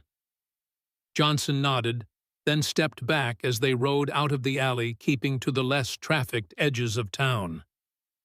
As they rode back toward the cabin, Rebecca broke their silence. "You don't know the full extent of Harmon's influence, Nathaniel. It's not just Silver Creek. The whole territory bends to him." "What do you mean?" "The land office, the banks, even the railroad, they all answer to him in some way. I overheard Mason once bragging to a friend, said his cousin could make a man a fortune or take everything he had with a single document. Said he could have a man arrested on false charges and no one would question it." Nathaniel considered this. "Even the most powerful men have vulnerabilities." "Yes," Rebecca agreed. "But they're also dangerous when cornered. If Harmon thinks he might lose everything—" She didn't finish the thought, but she didn't need to. "That's why I sent for Daniel," Nathaniel said firmly. "He's one of the few men I know who can't be bought or intimidated." Rebecca didn't look convinced. "I hope you're right, for all our sakes." They had nearly reached the northern outskirts when a shout rang out behind them. "There! That's Hayes with her." Nathaniel didn't look back, instead urging the mare into a gallop. Rebecca clung to the saddle horn, her body rigid with pain at the jarring pace, but making no complaint. They raced north away from the main road, plunging into the forest where the snow was less melted and the going more difficult. Behind them, Nathaniel could hear hoofbeats, at least 2 riders in pursuit. "Mason?" Rebecca asked through gritted teeth. "Likely?" Nathaniel confirmed grimly. "And one of the judge's men." The mare was struggling in the deep snow, her pace slowing despite Nathaniel's urgings. Their pursuers, meanwhile, had the advantage of following their tracks, conserving their horses' strength. "We can't outrun them," Nathaniel realized aloud. "Not both of us on one horse in these conditions." Rebecca understood immediately what he wasn't saying. "No," she protested. "Don't even think about it." "Sarah needs you," Nathaniel argued, already scanning the forest for a suitable location. "And I can delay them long enough for you to reach the cabin." "And what then?" Rebecca demanded. "They'll kill you and then come for us anyway." Nathaniel's expression hardened. "I'm harder to kill than they think." Before Rebecca could argue further, he spotted what he was looking for, a narrow ravine cutting through the forest, its sides steep enough to force their pursuers to slow and potentially dismount. "There," he said, steering the mare toward it. "When we reach the ravine, you keep going. Follow the ridge line north until you see the lightning-struck pine at the edge of my property. From there, it's a straight shot to the cabin." "Nathaniel, no arguments," he cut her off. "Sarah needs her mother, and I need to know you're both safe while I deal with this." Rebecca fell silent, recognizing the immovable resolve in his voice. As they approached the ravine, Nathaniel slowed the mare. "Remember," he said urgently, "the lightning-struck pine. Keep north. Don't stop for anything until you reach the cabin." Rebecca nodded, then surprised him by turning slightly to meet his gaze. "Be careful," she said softly. "Sarah needs her father too, even if she doesn't know it yet." The words struck him deeply. With a quick nod, he dismounted, helping Rebecca settle more securely in the saddle.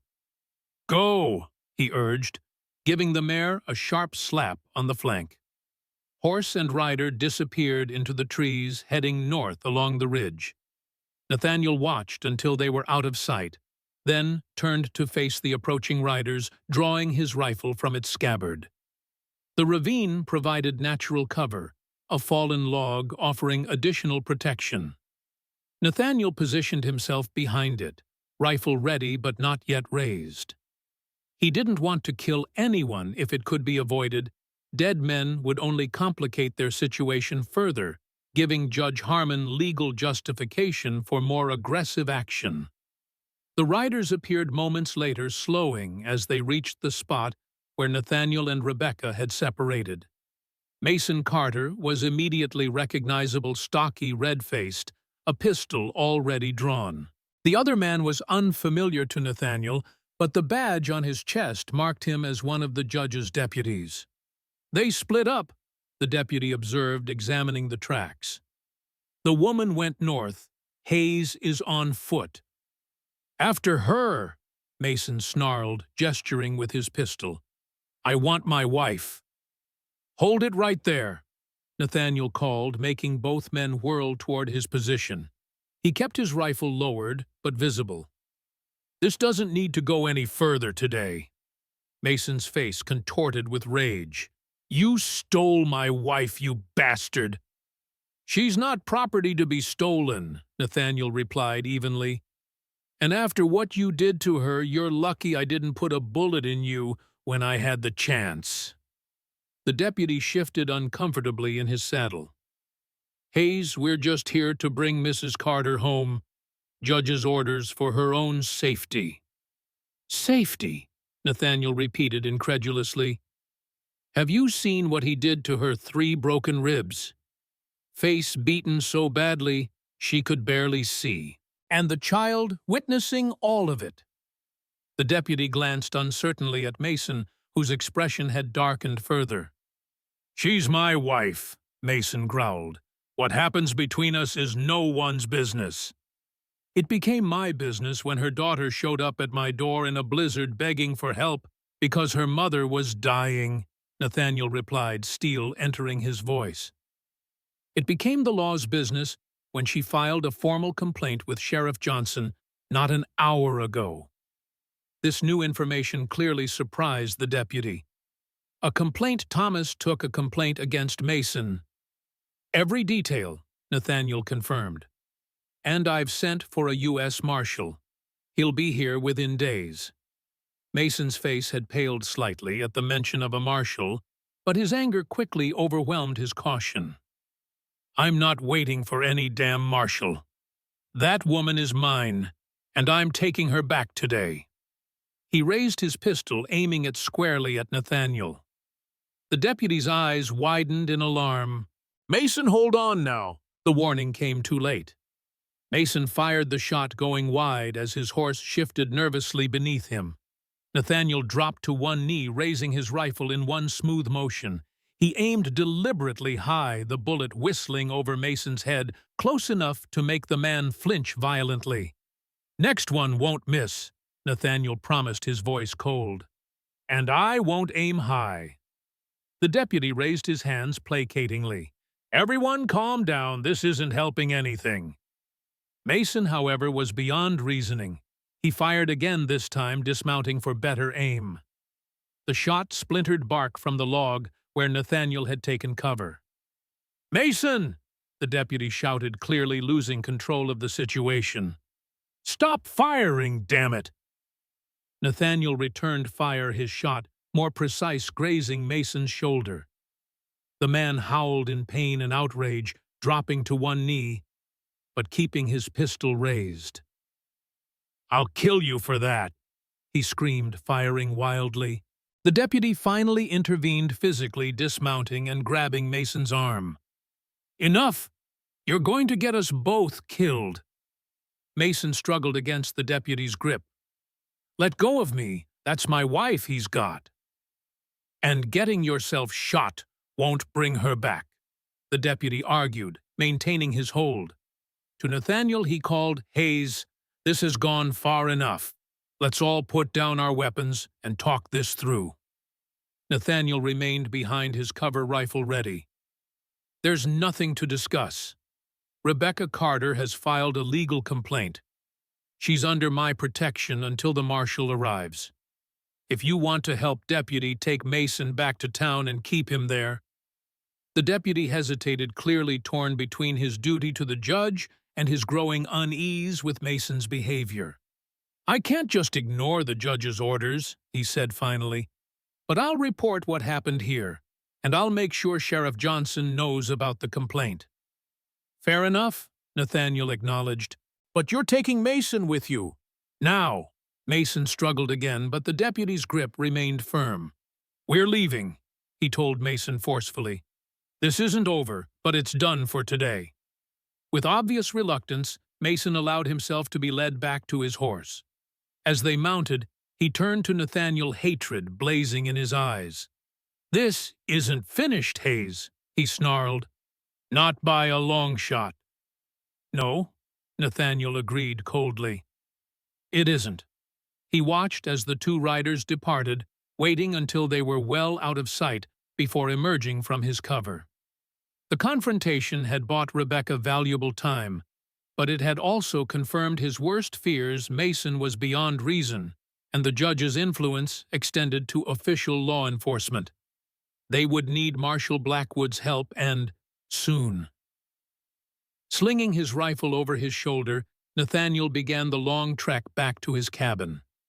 The snow made for difficult walking, but he pushed on relentlessly, driven by concern for Rebecca and Sarah. By his calculation, Rebecca should have reached the cabin well ahead of him, warning Sarah of the danger. The shadows were lengthening, the forest growing darker by the time Nathaniel finally spotted the lightning-struck pine that marked the edge of his property. He paused briefly, scanning the area for any sign of pursuit, then continued toward the cabin with renewed urgency. As he emerged from the trees into the clearing, the cabin came into view, smoke rising steadily from the chimney, a good sign that Rebecca had arrived safely. The sheriff's mare was tethered outside, confirming it. Nathaniel approached cautiously, nonetheless alert for any threat. "Rebecca," he called as he neared the door. "Sarah." The door flew open and Sarah burst out, her face alight with relief. "You're back!" she cried, rushing toward him. He caught her instinctively as she flung herself at him, small arms wrapping around his waist in a fierce hug. The open display of affection startled him, but he returned it awkwardly, one hand patting her back. "Is your mother inside?" he asked gently, disentangling himself. Sarah nodded suddenly, solemn. "She's hurt worse from the ride. She tried not to show it, but I could tell." Nathaniel frowned with concern. "Let's get inside. It's getting cold out here." Rebecca was seated by the fire, her face pale with exhaustion and pain, but she managed a smile of relief when Nathaniel entered. "You made it," she said simply. "As did you," he acknowledged, removing his coat and rifle. "Though it sounds like it wasn't an easy journey." "Worth it to get back to Sarah," Rebecca replied, reaching out to squeeze her daughter's hand as the girl settled beside her. "But what happened with Mason and the deputy?" Nathaniel described the confrontation, briefly downplaying the danger for Sarah's sake, but ensuring Rebecca understood the gravity of the situation. "They'll be back," she concluded when he had finished. "Yes," he agreed grimly, But not tonight, I think. Mason's wounded, and the deputy seemed inclined to report back to the judge before taking further action. Which gives us time to prepare, Rebecca said, her expression resolute, despite her obvious fatigue. Nathaniel nodded, then turned to Sarah. I believe something's burning, he said, sniffing the air. Sarah gasped and dashed to the stove where a pot of stew was indeed beginning to scorch. The momentary domestic crisis provided a welcome respite from the tension, and soon they were seated around the table sharing a simple but nourishing meal. As they ate, Nathaniel outlined his plan. We need to hold out for a few days until Marshal Blackwood arrives. He'll bring federal authority that even Judge Harmon can't ignore. And if he can't come, Rebecca asked practically. Or if he's delayed, Nathaniel's expression hardened. Then we'll deal with Mason ourselves. Sarah, listening intently, spoke up with unexpected insight. Mason's afraid of you, she observed. I could tell from how Mama described what happened in town. He's never afraid of anyone. Nathaniel considered this. Fear makes men dangerous, Sarah, especially men like Mason who aren't used to feeling it. That's why we need to be extra careful, Rebecca added, stroking Sarah's hair gently. Promise me you'll do exactly as Nathaniel says if there's trouble. Sarah nodded solemnly, her young face serious beyond her years. I promise. Later, as Sarah slept and Rebecca rested in the back room, Nathaniel sat by the fire carving another small wooden figure. This one was taking the shape of an elk, inspired by the herd he and Sarah had seen earlier. As he worked, his mind turned over the day's events, searching for weaknesses in their position, for strategies to protect Rebecca and Sarah until help arrived. The cabin was defensible with good sightlines to the surrounding forest. He had ammunition provisions to last at least a week, and the advantage of intimate knowledge of the terrain. But Mason had numbers on his side and the legal authority of the judge. It would be a close thing, however he calculated it. A soft sound from the doorway drew his attention. Rebecca stood there wrapped in a blanket, her expression troubled. You should be resting, Nathaniel said, setting aside his carving. I can't sleep, she admitted, moving to join him by the fire. Too much to think about. They sat in companionable silence for a while, the crackling of the fire, the only sound in the cabin. Finally, Rebecca spoke, her voice barely above a whisper. I've been keeping another secret from you, she said, not meeting his eyes. About Mason, about why I stayed with him for so long. Nathaniel waited, sensing the importance of whatever she was about to reveal. When I first met him in Cheyenne, I was desperate, Rebecca continued. Not just for security, but for information. You see, after Lizzie left the regiment, I tried to track her, to keep my promise to look after Sarah if anything happened. Nathaniel tensed, comprehending where this was leading. And Mason knew something about Elizabeth. Rebecca nodded slowly. He was working as a clerk at the land office in Cheyenne. He had access to property records for the entire territory. When I asked about Elizabeth Hayes, he found your homestead claim. She paused, pain crossing her features. But when he realized I was interested, he used the information to manipulate me. Said he'd help me find you and Lizzie if I married him. But once you were married, he never intended to help. Nathaniel guessed, anger rising at the calculated cruelty. Worse, Rebecca whispered. He knew Lizzie had died in childbirth, knew you'd abandoned your claim after her death. He kept that from me deliberately, letting me believe you both were still in Silver Creek, that we were moving closer to you when we came west. The revelation stunned Nathaniel. Not only had Mason abused Rebecca physically, he had systematically tormented her emotionally, dangling the hope of fulfilling her promise to Elizabeth while knowing it was impossible. When did you learn the truth? He asked quietly. Only after we arrived in Silver Creek last year. Rebecca replied. I overheard Mason talking with Judge Harmon about that crazy trapper Hayes who lived in the mountains. It was the first I knew you were even alive, let alone so close. Why didn't you come to me then? Nathaniel wondered. Rebecca's expression darkened with remembered fear. Mason made it very clear what would happen if I tried to contact you. Not to me, he knew I didn't fear for myself anymore, but to Sarah. Her voice broke slightly. He said he'd send her away to a school back east somewhere I'd never find her. The calculated cruelty of the threat, targeting Rebecca's deepest vulnerability, filled Nathaniel with cold fury. He'll never touch either of you again, he promised, his voice low but fervent. Not while I draw breath. Rebecca met his gaze directly for perhaps the first time since they'd met. I believe you, she said simply, and I think somehow Lizzie knew this would happen, that you would be here when we needed you most. The thought that Elizabeth had somehow orchestrated their reunion from beyond the grave was both comforting and unsettling. Nathaniel had never been a particularly religious man, but he couldn't deny the series of coincidences that had brought Sarah to his door in a blizzard felt like more than mere chance. Get some rest, he said finally, unable to articulate the complex emotions swirling within him. Tomorrow will come soon enough. Rebecca nodded, rising gracefully despite her injuries. At the doorway to the back room she paused. Nathaniel, she said softly, thank you for everything. After she had gone, Nathaniel remained by the fire, turning over her revelations in his mind. Mason's manipulation was even more twisted than he had imagined, adding a new dimension to the man's malice. It reinforced Nathaniel's conviction that their confrontation could end only one way, with Mason removed permanently from Rebecca and Sarah's lives.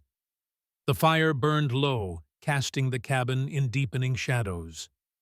Outside, an owl called mournfully, answered by the distant howling of wolves.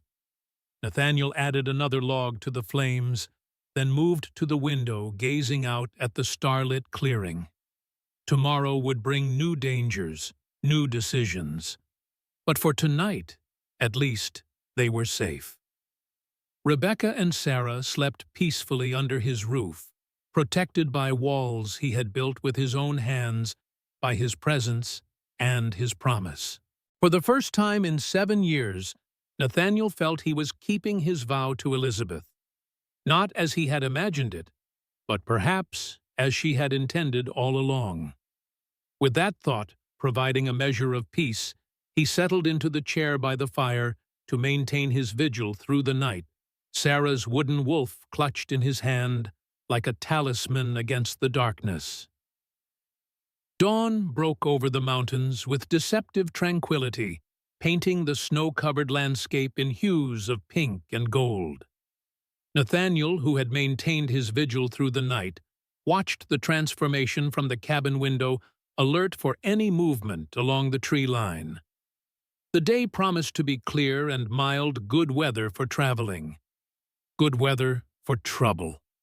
He had just begun brewing coffee when Rebecca emerged from the back room looking more rested despite her injuries. She had fashioned a makeshift binding for her ribs from strips of cloth and moved with greater ease than the previous day. "Sarah's still sleeping," she said quietly, moving to join him at the stove. She was exhausted after yesterday. Nathaniel nodded, pouring a cup of coffee for her. "We should let her rest. We have preparations to make." Rebecca accepted the coffee, gratefully warming her hands around the tin cup. "What are you thinking?" "Mason will come again," Nathaniel said, his voice low to avoid waking Sarah. "Today, likely. But this time, he'll bring more men, and possibly the judge himself." How many? 4, maybe 5, he estimated. Enough to feel confident, but not so many as to attract attention in town. Rebecca sipped her coffee thoughtfully. "And your martial friend, if the telegram reached him yesterday, He could be here by tomorrow, Nathaniel replied, but we need to be prepared if he's delayed. They discussed strategies for defending the cabin, which approaches to watch where to position Sarah if trouble came, signals they would use to communicate. Nathaniel was impressed by Rebecca's calm practicality. Years of nursing in wartime had clearly prepared her for crisis. "There's something else," she said eventually, "something I've been considering since yesterday, about Sarah." Nathaniel waited, sensing the weight of what was to come. "If things go badly," Rebecca continued carefully, "she needs to know the truth, about you being her father, about Elizabeth." The proposition struck Nathaniel with unexpected force. The idea of revealing himself as Sarah's father had hovered in his thoughts since Rebecca's first revelation, but he had pushed it aside, focusing instead on their immediate safety. "Is now the right time?" he asked, uncertainty evident in his voice. "With everything else happening?" "There may not be another time," Rebecca replied simply, "and she deserves to know no matter what happens next." The truth of her words settled heavily in Nathaniel's chest. 7 years had already been lost, years he could never reclaim with his daughter. How many more would he sacrifice to caution or fear? "All right," he agreed finally. "But how? What do we tell her?" Rebecca's expression softened. "The truth, Nathaniel. Children understand more than we give them credit for. And Sarah has lived through enough hardship to recognize honesty when she hears it." Before they could discuss it further, Sarah appeared in the doorway, rubbing sleep from her eyes. She had dressed herself carefully, her hair neatly braided, despite its previous tangles. "Is there trouble?" she asked immediately, her young face serious as she assessed the adult's expressions. "No trouble yet," Nathaniel assured her, moving to pour another cup of coffee, watering it down substantially for the child. "But we need to talk about something important." Sarah accepted the cup with a solemn nod, settling herself at the table with the composed demeanor of a child accustomed to adult conversations. Rebecca joined her, placing a gentle hand on her daughter's shoulder. "Sarah," she began carefully, "do you remember the stories I used to tell you about my friend Elizabeth, the nurse I served with during the war?" The girl nodded. "The one who saved your life. You said she was the bravest woman you ever knew." "That's right." Rebecca confirmed, a sad smile touching her lips. "What I didn't tell you was that Elizabeth was married to Nathaniel." Sarah's eyes widened slightly as she turned to look at Nathaniel with new interest. "You were married to Mama's friend." "I was," he confirmed, his voice rough with emotion. "She was everything to me," Rebecca continued gently. "Elizabeth and I were very close. When she left the regiment to return to Nathaniel, she was carrying a child." She absorbed this, her brow furrowing in concentration. "A baby?" "Yes," Rebecca said softly. "A baby girl." Something began to shift in Sarah's expression. Confusion, then the beginning of understanding. Her gaze moved between the adults, questioning. "Elizabeth became very ill after she had her baby," Rebecca explained, her voice steady, despite the tears gathering in her eyes. "Before she died, she asked me to take care of her daughter, to raise her as my own." Sarah sat perfectly still, processing this information with remarkable composure for an 8-year-old. "Am I?" she began, then paused, gathering courage. "Am I that baby?" Rebecca nodded, squeezing her shoulder gently. "You are my brave girl. Elizabeth was your birth mother, and Nathaniel is your father." Sarah's gaze fixed on Nathaniel, studying him with an intensity that seemed to pierce straight through to his soul. He met her eyes steadily, allowing her to see the truth written in his face. "Why didn't you find us before?" She asked finally, the simple question containing volumes of hurt and confusion. I didn't know, Nathaniel answered honestly. Until you came to my door in the storm, I never knew Elizabeth had a child. Had you? Sarah frowned, trying to reconcile this with what she knew. But Mama said, I tried to find Nathaniel after Elizabeth died, Rebecca interjected gently, but he had moved away from their homestead. No one knew where he had gone.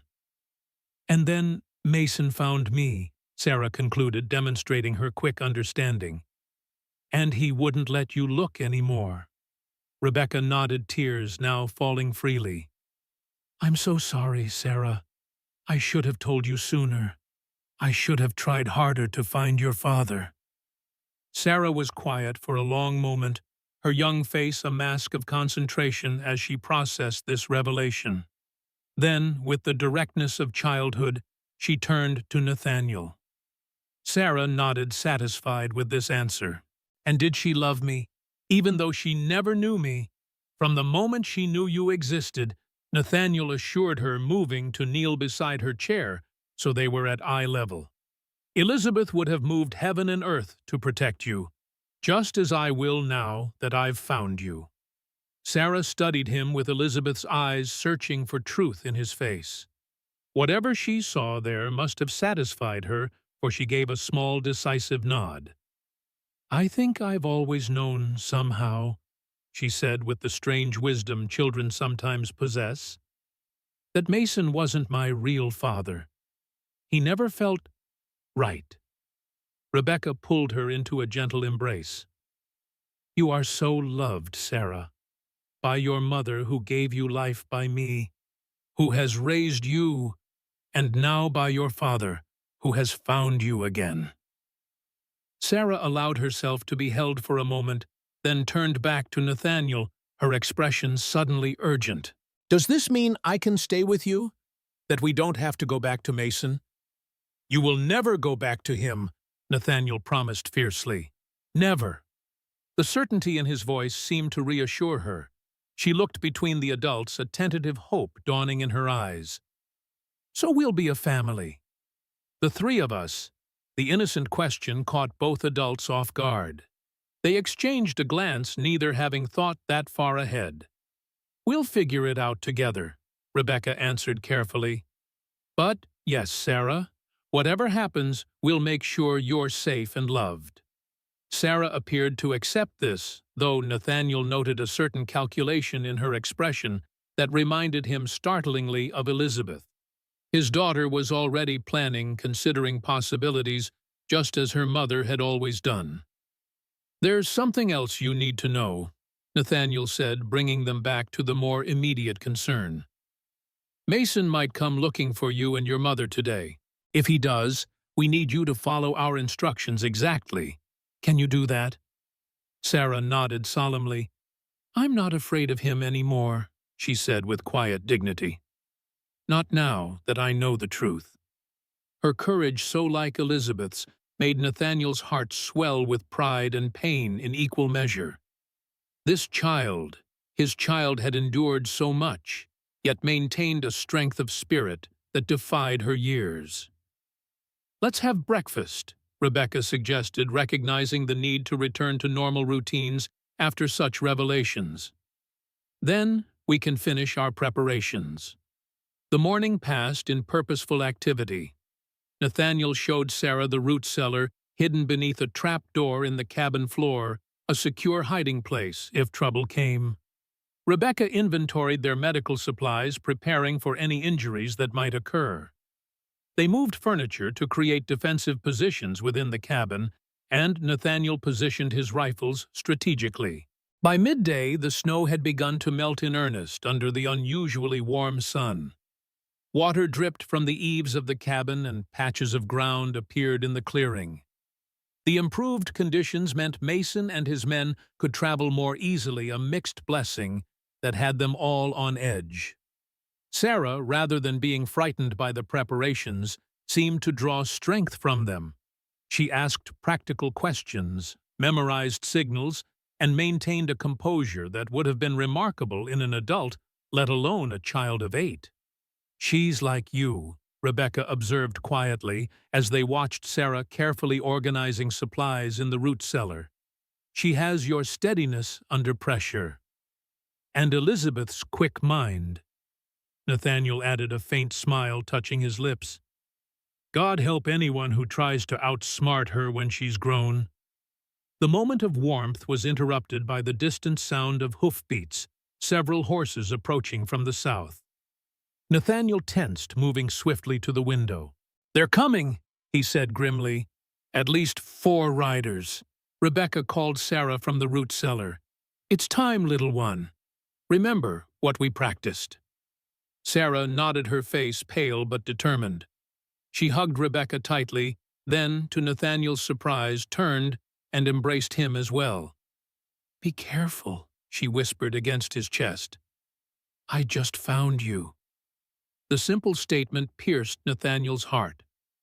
"I'll be here when this is over," he promised, squeezing her gently before releasing her. "Now go with your mother." Rebecca led Sarah to the back room where they had prepared a hidden space beneath the floorboards, large enough for the child to hide in, but not obvious to casual inspection. Nathaniel took up position near the front window, rifle ready, but not yet raised. He would not fire first unless absolutely necessary. The riders appeared at the edge of the clearing, 5 men on horseback led by Mason Carter. Beside him rode a distinguished-looking older man, whom Nathaniel recognized immediately as Judge Abraham Harmon. The other 3 appeared to be hired guns, their expressions hard hands, never far from their weapons. They halted at the edge of the clearing, conferring briefly before Mason and the judge continued forward, leaving the gunmen with the horses. It was a calculated move, appearing less threatening while keeping reinforcements close at hand. Nathaniel opened the door before they could knock, stepping onto the porch with deliberate casualness. His rifle remained inside, propped against the wall within easy reach, but he wanted to present a less aggressive front than their last encounter. "Hayes," Mason acknowledged coldly, his arm in a crude sling from their previous confrontation. His eyes were bloodshot, his face flushed. He had been drinking heavily despite the early hour.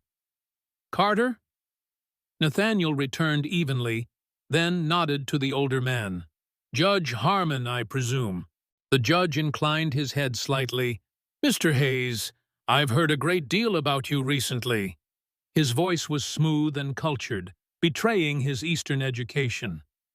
"I believe you have my cousin's wife and child inside. Rebecca and Sarah are under my protection," Nathaniel stated plainly, "and they'll remain so until Marshal Blackwood arrives." The judge's eyebrows rose slightly at the mention of the marshal. "Ah, yes, the telegram. Sheriff Johnson mentioned you had sent for federal assistance." His tone remained pleasant, but something cold flickered in his eyes. "A rather extreme measure for what is essentially a domestic dispute. 3 broken ribs, a dislocated shoulder, and bruises that cover half her body aren't a domestic dispute," Nathaniel countered, anger edging into his voice. "They're evidence of ongoing abuse that you've chosen to ignore because the perpetrator is your cousin." Mason flushed darker, taking a half-step forward before the judge's restraining hand on his arm stopped him. "These are serious allegations," Harmon said smoothly, "which is precisely why Mrs. Carter should come with us now, so that a doctor can examine her and proper legal proceedings can begin." "She's already given her statement to Sheriff Johnson," Nathaniel replied, "and she's made it clear she doesn't wish to return with Mason." The judge sighed as if disappointed by Nathaniel's stubbornness. "Mr. Hayes, I understand you believe you're acting honorably, but you're interfering in a legal marriage. Moreover, you're preventing a father from seeing his child. The law is quite clear on these matters." "The law is also clear on assault," Nathaniel countered, "and on the responsibility of officials to protect victims, not perpetrators." Judge Harmon's pleasant facade slipped slightly. "Careful, Mr. Hayes. That sounds dangerously close to accusing a sitting judge of corruption." "If the accusation fits," Nathaniel replied steadily. Mason had been growing increasingly agitated during this exchange. Now he burst out, "I've had enough of this. Rebecca is my wife, and I'm taking her home today." His hand moved to his pistol. "I wouldn't," Nathaniel warned quietly. "Not unless you want to finish what we started yesterday." The threat hung in the air between them, tension building like the pressure before a storm. The judge, sensing the situation spiraling out of control, intervened again. "Perhaps we can resolve this peacefully," he suggested, his tone deliberately conciliatory. "I propose a compromise. Mrs. Carter and the child will come with me, not with Mason, to stay at my home in town until the marshal arrives. This ensures their safety, while respecting the legal process." It was a clever proposal, one that would sound reasonable to any outside observer, but Nathaniel saw the trap immediately. Once Rebecca and Sarah were under the judge's control, they would effectively be prisoners unable to testify freely against Mason. "No," came a firm voice from the cabin door. All heads turned to see Rebecca standing in the doorway. She had dressed carefully, her bruises still visible, but her bearing proud and defiant. Without the slump of defeat Nathaniel had first seen in the shack, she appeared taller, stronger every inch, the capable nurse who had served in war. "Rebecca," Mason growled, taking another step forward. "Get out here now."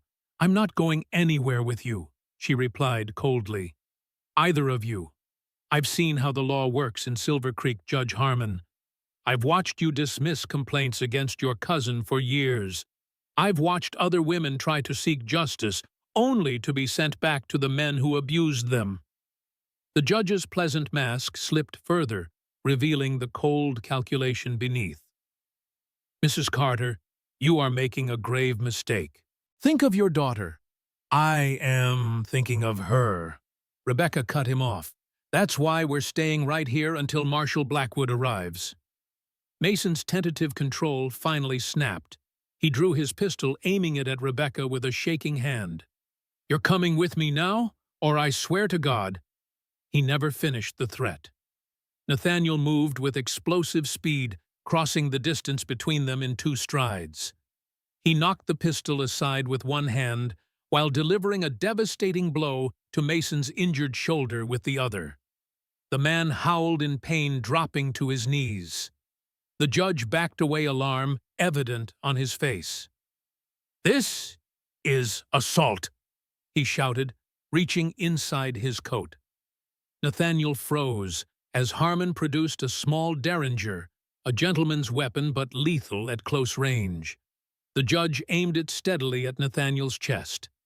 "Step back, Mr. Hayes," he ordered, his cultured voice hardened with authority. "This has gone far enough." Nathaniel assessed the situation rapidly. The 3 gunmen at the edge of the clearing had noticed the confrontation and were now approaching, weapons drawn. Rebecca stood in the doorway, unarmed and exposed. And somewhere inside, Sarah was hidden, listening to everything unfold. He raised his hand slowly, taking a measured step backward.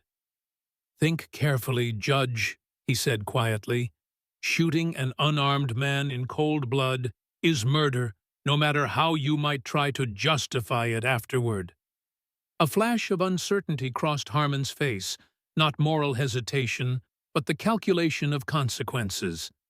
The gunmen had nearly reached them, spreading out to cover both Nathaniel and the cabin door.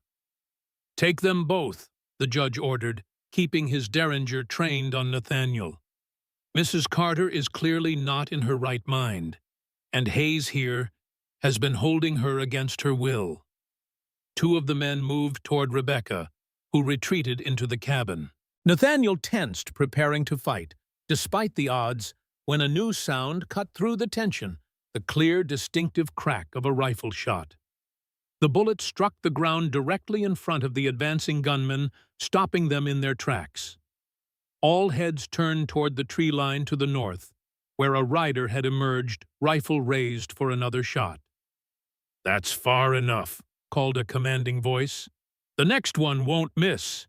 The newcomer urged his horse forward, revealing a tall, broad-shouldered man in the distinctive long coat and wide-brimmed hat of a U.S. Marshal. A silver star gleamed on his chest, catching the midday sun. "Marshal Blackwood," Nathaniel said with undisguised relief. "Your timing is impeccable." Daniel Blackwood nodded briefly to his old comrade before turning his attention to Judge Harmon, who still held his derringer. "I suggest you lower that weapon, Your Honor, unless you want to explain to a federal judge why you pointed a firearm at an unarmed civilian." "Marshal Blackwood," Judge Harmon straightened his demeanor, shifting from shock to cold calculation. "You're overstepping your jurisdiction. This is a territorial matter, not federal." "Corruption of a court officer crosses that line," Blackwood replied evenly, "as does conspiracy to obstruct justice." Harmon smiled thinly. "Bold accusations. You'd need proof." "Which Sheriff Johnson has been collecting for months," Blackwood countered, "including financial records showing unusual payments to your accounts after certain cases involving your cousin were resolved." Color drained from the judge's face. He glanced toward the tree line where Nathaniel now noticed two more riders emerging, deputies wearing federal badges. "Abraham, you can't let them," Mason began. "Be quiet," the judge hissed, then composed himself. "Marshal, I'm still a sitting judge. This will need to be handled through proper channels. The territorial governor has already been notified." Blackwood cut him off. "The warrant comes directly from him. Now we can do this with dignity, or we can add resisting arrest to the charges. Your choice, Judge." With evident reluctance, Judge Harmon lowered his weapon. The hired gunmen, seeing the shift in power, began backing away, unwilling to challenge federal authority. Mason, still on his knees, looked up at his cousin with desperate appeal. "Abraham, you can't let them—" "Silence!" The judge snapped, his composure cracking further. Marshal Blackwood reached them, towering over the scene with an air of absolute authority. "Mason Carter," he said formally, "you're under arrest for assault battery and attempted murder. Judge Abraham Harmon, you're under arrest for obstruction of justice, abuse of power, and conspiracy." He turned to the gunmen. "As for you three, you can either drop your weapons now or join them in federal custody. Your choice." The men exchanged glances, then wisely let their guns fall to the ground. "A smart decision," Blackwood commented dryly. To Nathaniel he added, "I pushed hard to get here. Rode through the night when I got your telegram. Something told me it was urgent." "It was."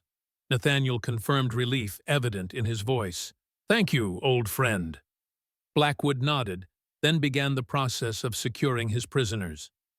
He bound Mason's hands despite the man's protests about his injured shoulder, then did the same for the judge, who maintained a stony silence. The hired guns he forced to mount their horses, hands tied to their saddle horns. Rebecca had emerged from the cabin again, watching the proceedings with cautious hope. "Is it really over?" she asked Nathaniel quietly. "Yes," he assured her, though he kept his voice low. "Daniel Blackwood is the most honest lawman I've ever known. With him here, the judge's influence means nothing." Sarah appeared in the doorway, then clearly having left her hiding place when she heard the marshal's arrival. She observed the scene with solemn attention, her gaze lingering on Mason, who had been hoisted onto his horse, hands bound. When Mason spotted her, his face contorted with rage. "You little bitch," he snarled. "This is all your fault. If you hadn't run to him—" "That's enough," Blackwood interrupted sharply, yanking on the rope that secured Mason's hands. "One more word, and I'll gag you for the ride back to town." Sarah, rather than cowering from Mason's abuse, stood straighter. "You're not my father," she said with quiet dignity. "You never were." The simple statement delivered without fear seemed to deflate Mason completely. He slumped in his saddle, the fight suddenly gone from him. Marshal Blackwood finished securing his prisoners, then turned to Nathaniel. "I'll take them back to Silver Creek and hold them until the circuit judge arrives next week. Sheriff Johnson will be reinstated with full authority in the meantime." "And Rebecca and Sarah?" Nathaniel asked. "They'll be safe." "They'll be under federal protection," Blackwood assured him. "No one will touch them." He hesitated, then added more quietly, "Johnson told me about the girl, about her being Elizabeth's daughter." His eyes, kind, despite his imposing presence, moved to Sarah. "She has her mother's spirit." Nathaniel nodded, emotion tightening his throat. "Yes, she does." The marshal mounted his horse, gathering the reins of his prisoners' mounts. "I'll return in a few days to take formal statements from all of you. Until then, stay close to home." With a final nod to Nathaniel, he led the procession of captives away, heading south toward Silver Creek. The three of them stood in silence, watching until the riders disappeared into the trees. Only then did the tension fully leave Nathaniel's body. He turned to find Rebecca and Sarah standing close together, both looking to him with expressions that mirrored his own relief and uncertainty about what came next. Sarah spoke first, her voice small but steady. "Is it really over? They won't come back?" Nathaniel knelt to her level, meeting her eyes directly. "It's really over. Marshal Blackwood will make sure of it." The girl nodded, processing this. Then, with the resilience of childhood, she asked, "Can we finish my wolf carving now?" The simple request, so normal after everything that had happened, surprised a laugh from Nathaniel. "Yes," he agreed, feeling something tight in his chest begin to unwind. "We can finish it now." Later, as the day waned toward evening, the three of them sat by the fire in a domestic tableau that would have seemed impossible just days before. Sarah, exhausted by the emotional upheaval, had fallen asleep against Nathaniel's side, the completed wooden wolf clutched in her small hand. Rebecca sat nearby, her expression peaceful as she mended one of Sarah's dresses. "What happens now?" she asked softly, setting her sewing aside. Nathaniel gazed down at his sleeping daughter, still marveling at the miracle of her existence. "I don't know," he admitted. "I hadn't thought beyond keeping you both safe." Rebecca nodded, understanding in her eyes. "We could go anywhere, start fresh. Denver, maybe? Or even back east." "Is that what you want?" Nathaniel asked, surprised by the suggestion. She smiled slightly.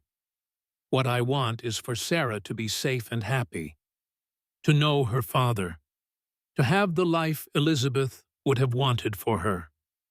The mention of Elizabeth hung in the air between them, a presence that would always connect them, always remind them of what had been lost and what had been found.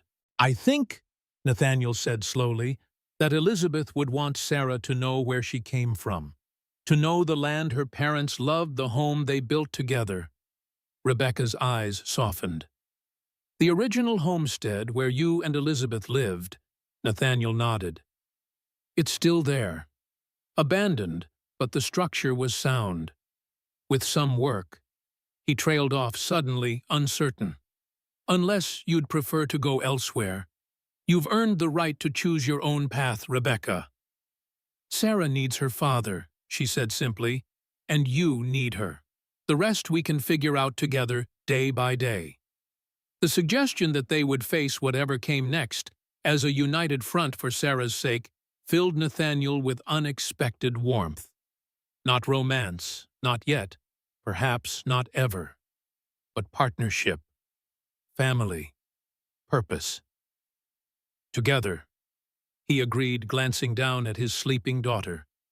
Outside, the last light of day painted the snow-covered mountains in hues of gold and amber. The storm had passed, leaving behind a transformed landscape and transformed lives. The oath Nathaniel had made to Elizabeth 7 years ago, the promise he had believed broken beyond repair, had found unexpected fulfillment in the child sleeping peacefully at his side and the woman who had raised her with courage and love. As darkness fell, Nathaniel Hayes felt something he had not experienced in 7 long years: hope. Not just for survival, but for life, for joy, for the future that awaited them all beyond the storm. Spring came early that year, bringing with it new beginnings. Nathaniel stood on the porch of the old homestead, his and Elizabeth's first home, watching Sarah and Rebecca in the freshly tilled garden. The cabin had required weeks of work to make it habitable again, but the labor had been healing for all of them. "Papa," Sarah called, holding up a handful of seedlings. "These are ready." The word still caught in his chest each time she said it. Papa. Not a title he'd ever expected to hear, yet now it defined him more surely than any other. Rebecca straightened from her work, brushing soil from her hands. The bruises had faded completely now, and with them some of the wariness in her eyes. They had settled into an easy companionship built on shared purpose and mutual respect. "You're staring again," she observed with a small smile. "Just thinking," Nathaniel replied, descending the steps to join them. "About Elizabeth?" Rebecca asked gently. He nodded, kneeling beside Sarah to help with the planting. "About how she brought us together, how she's still here in her way." He looked at his daughter, Elizabeth's daughter, her small hands working the soil with focused determination. "She would have loved this," Rebecca said softly. Nathaniel glanced at the mountains, where the last patches of winter snow still clung to the highest peaks. "Yes," he agreed. "She would have." As they worked together in the warming sun, Nathaniel felt the last vestiges of his long isolation melting away like snow in spring. The storm had passed, and in its wake, life had returned richer and more abundant than he could have imagined.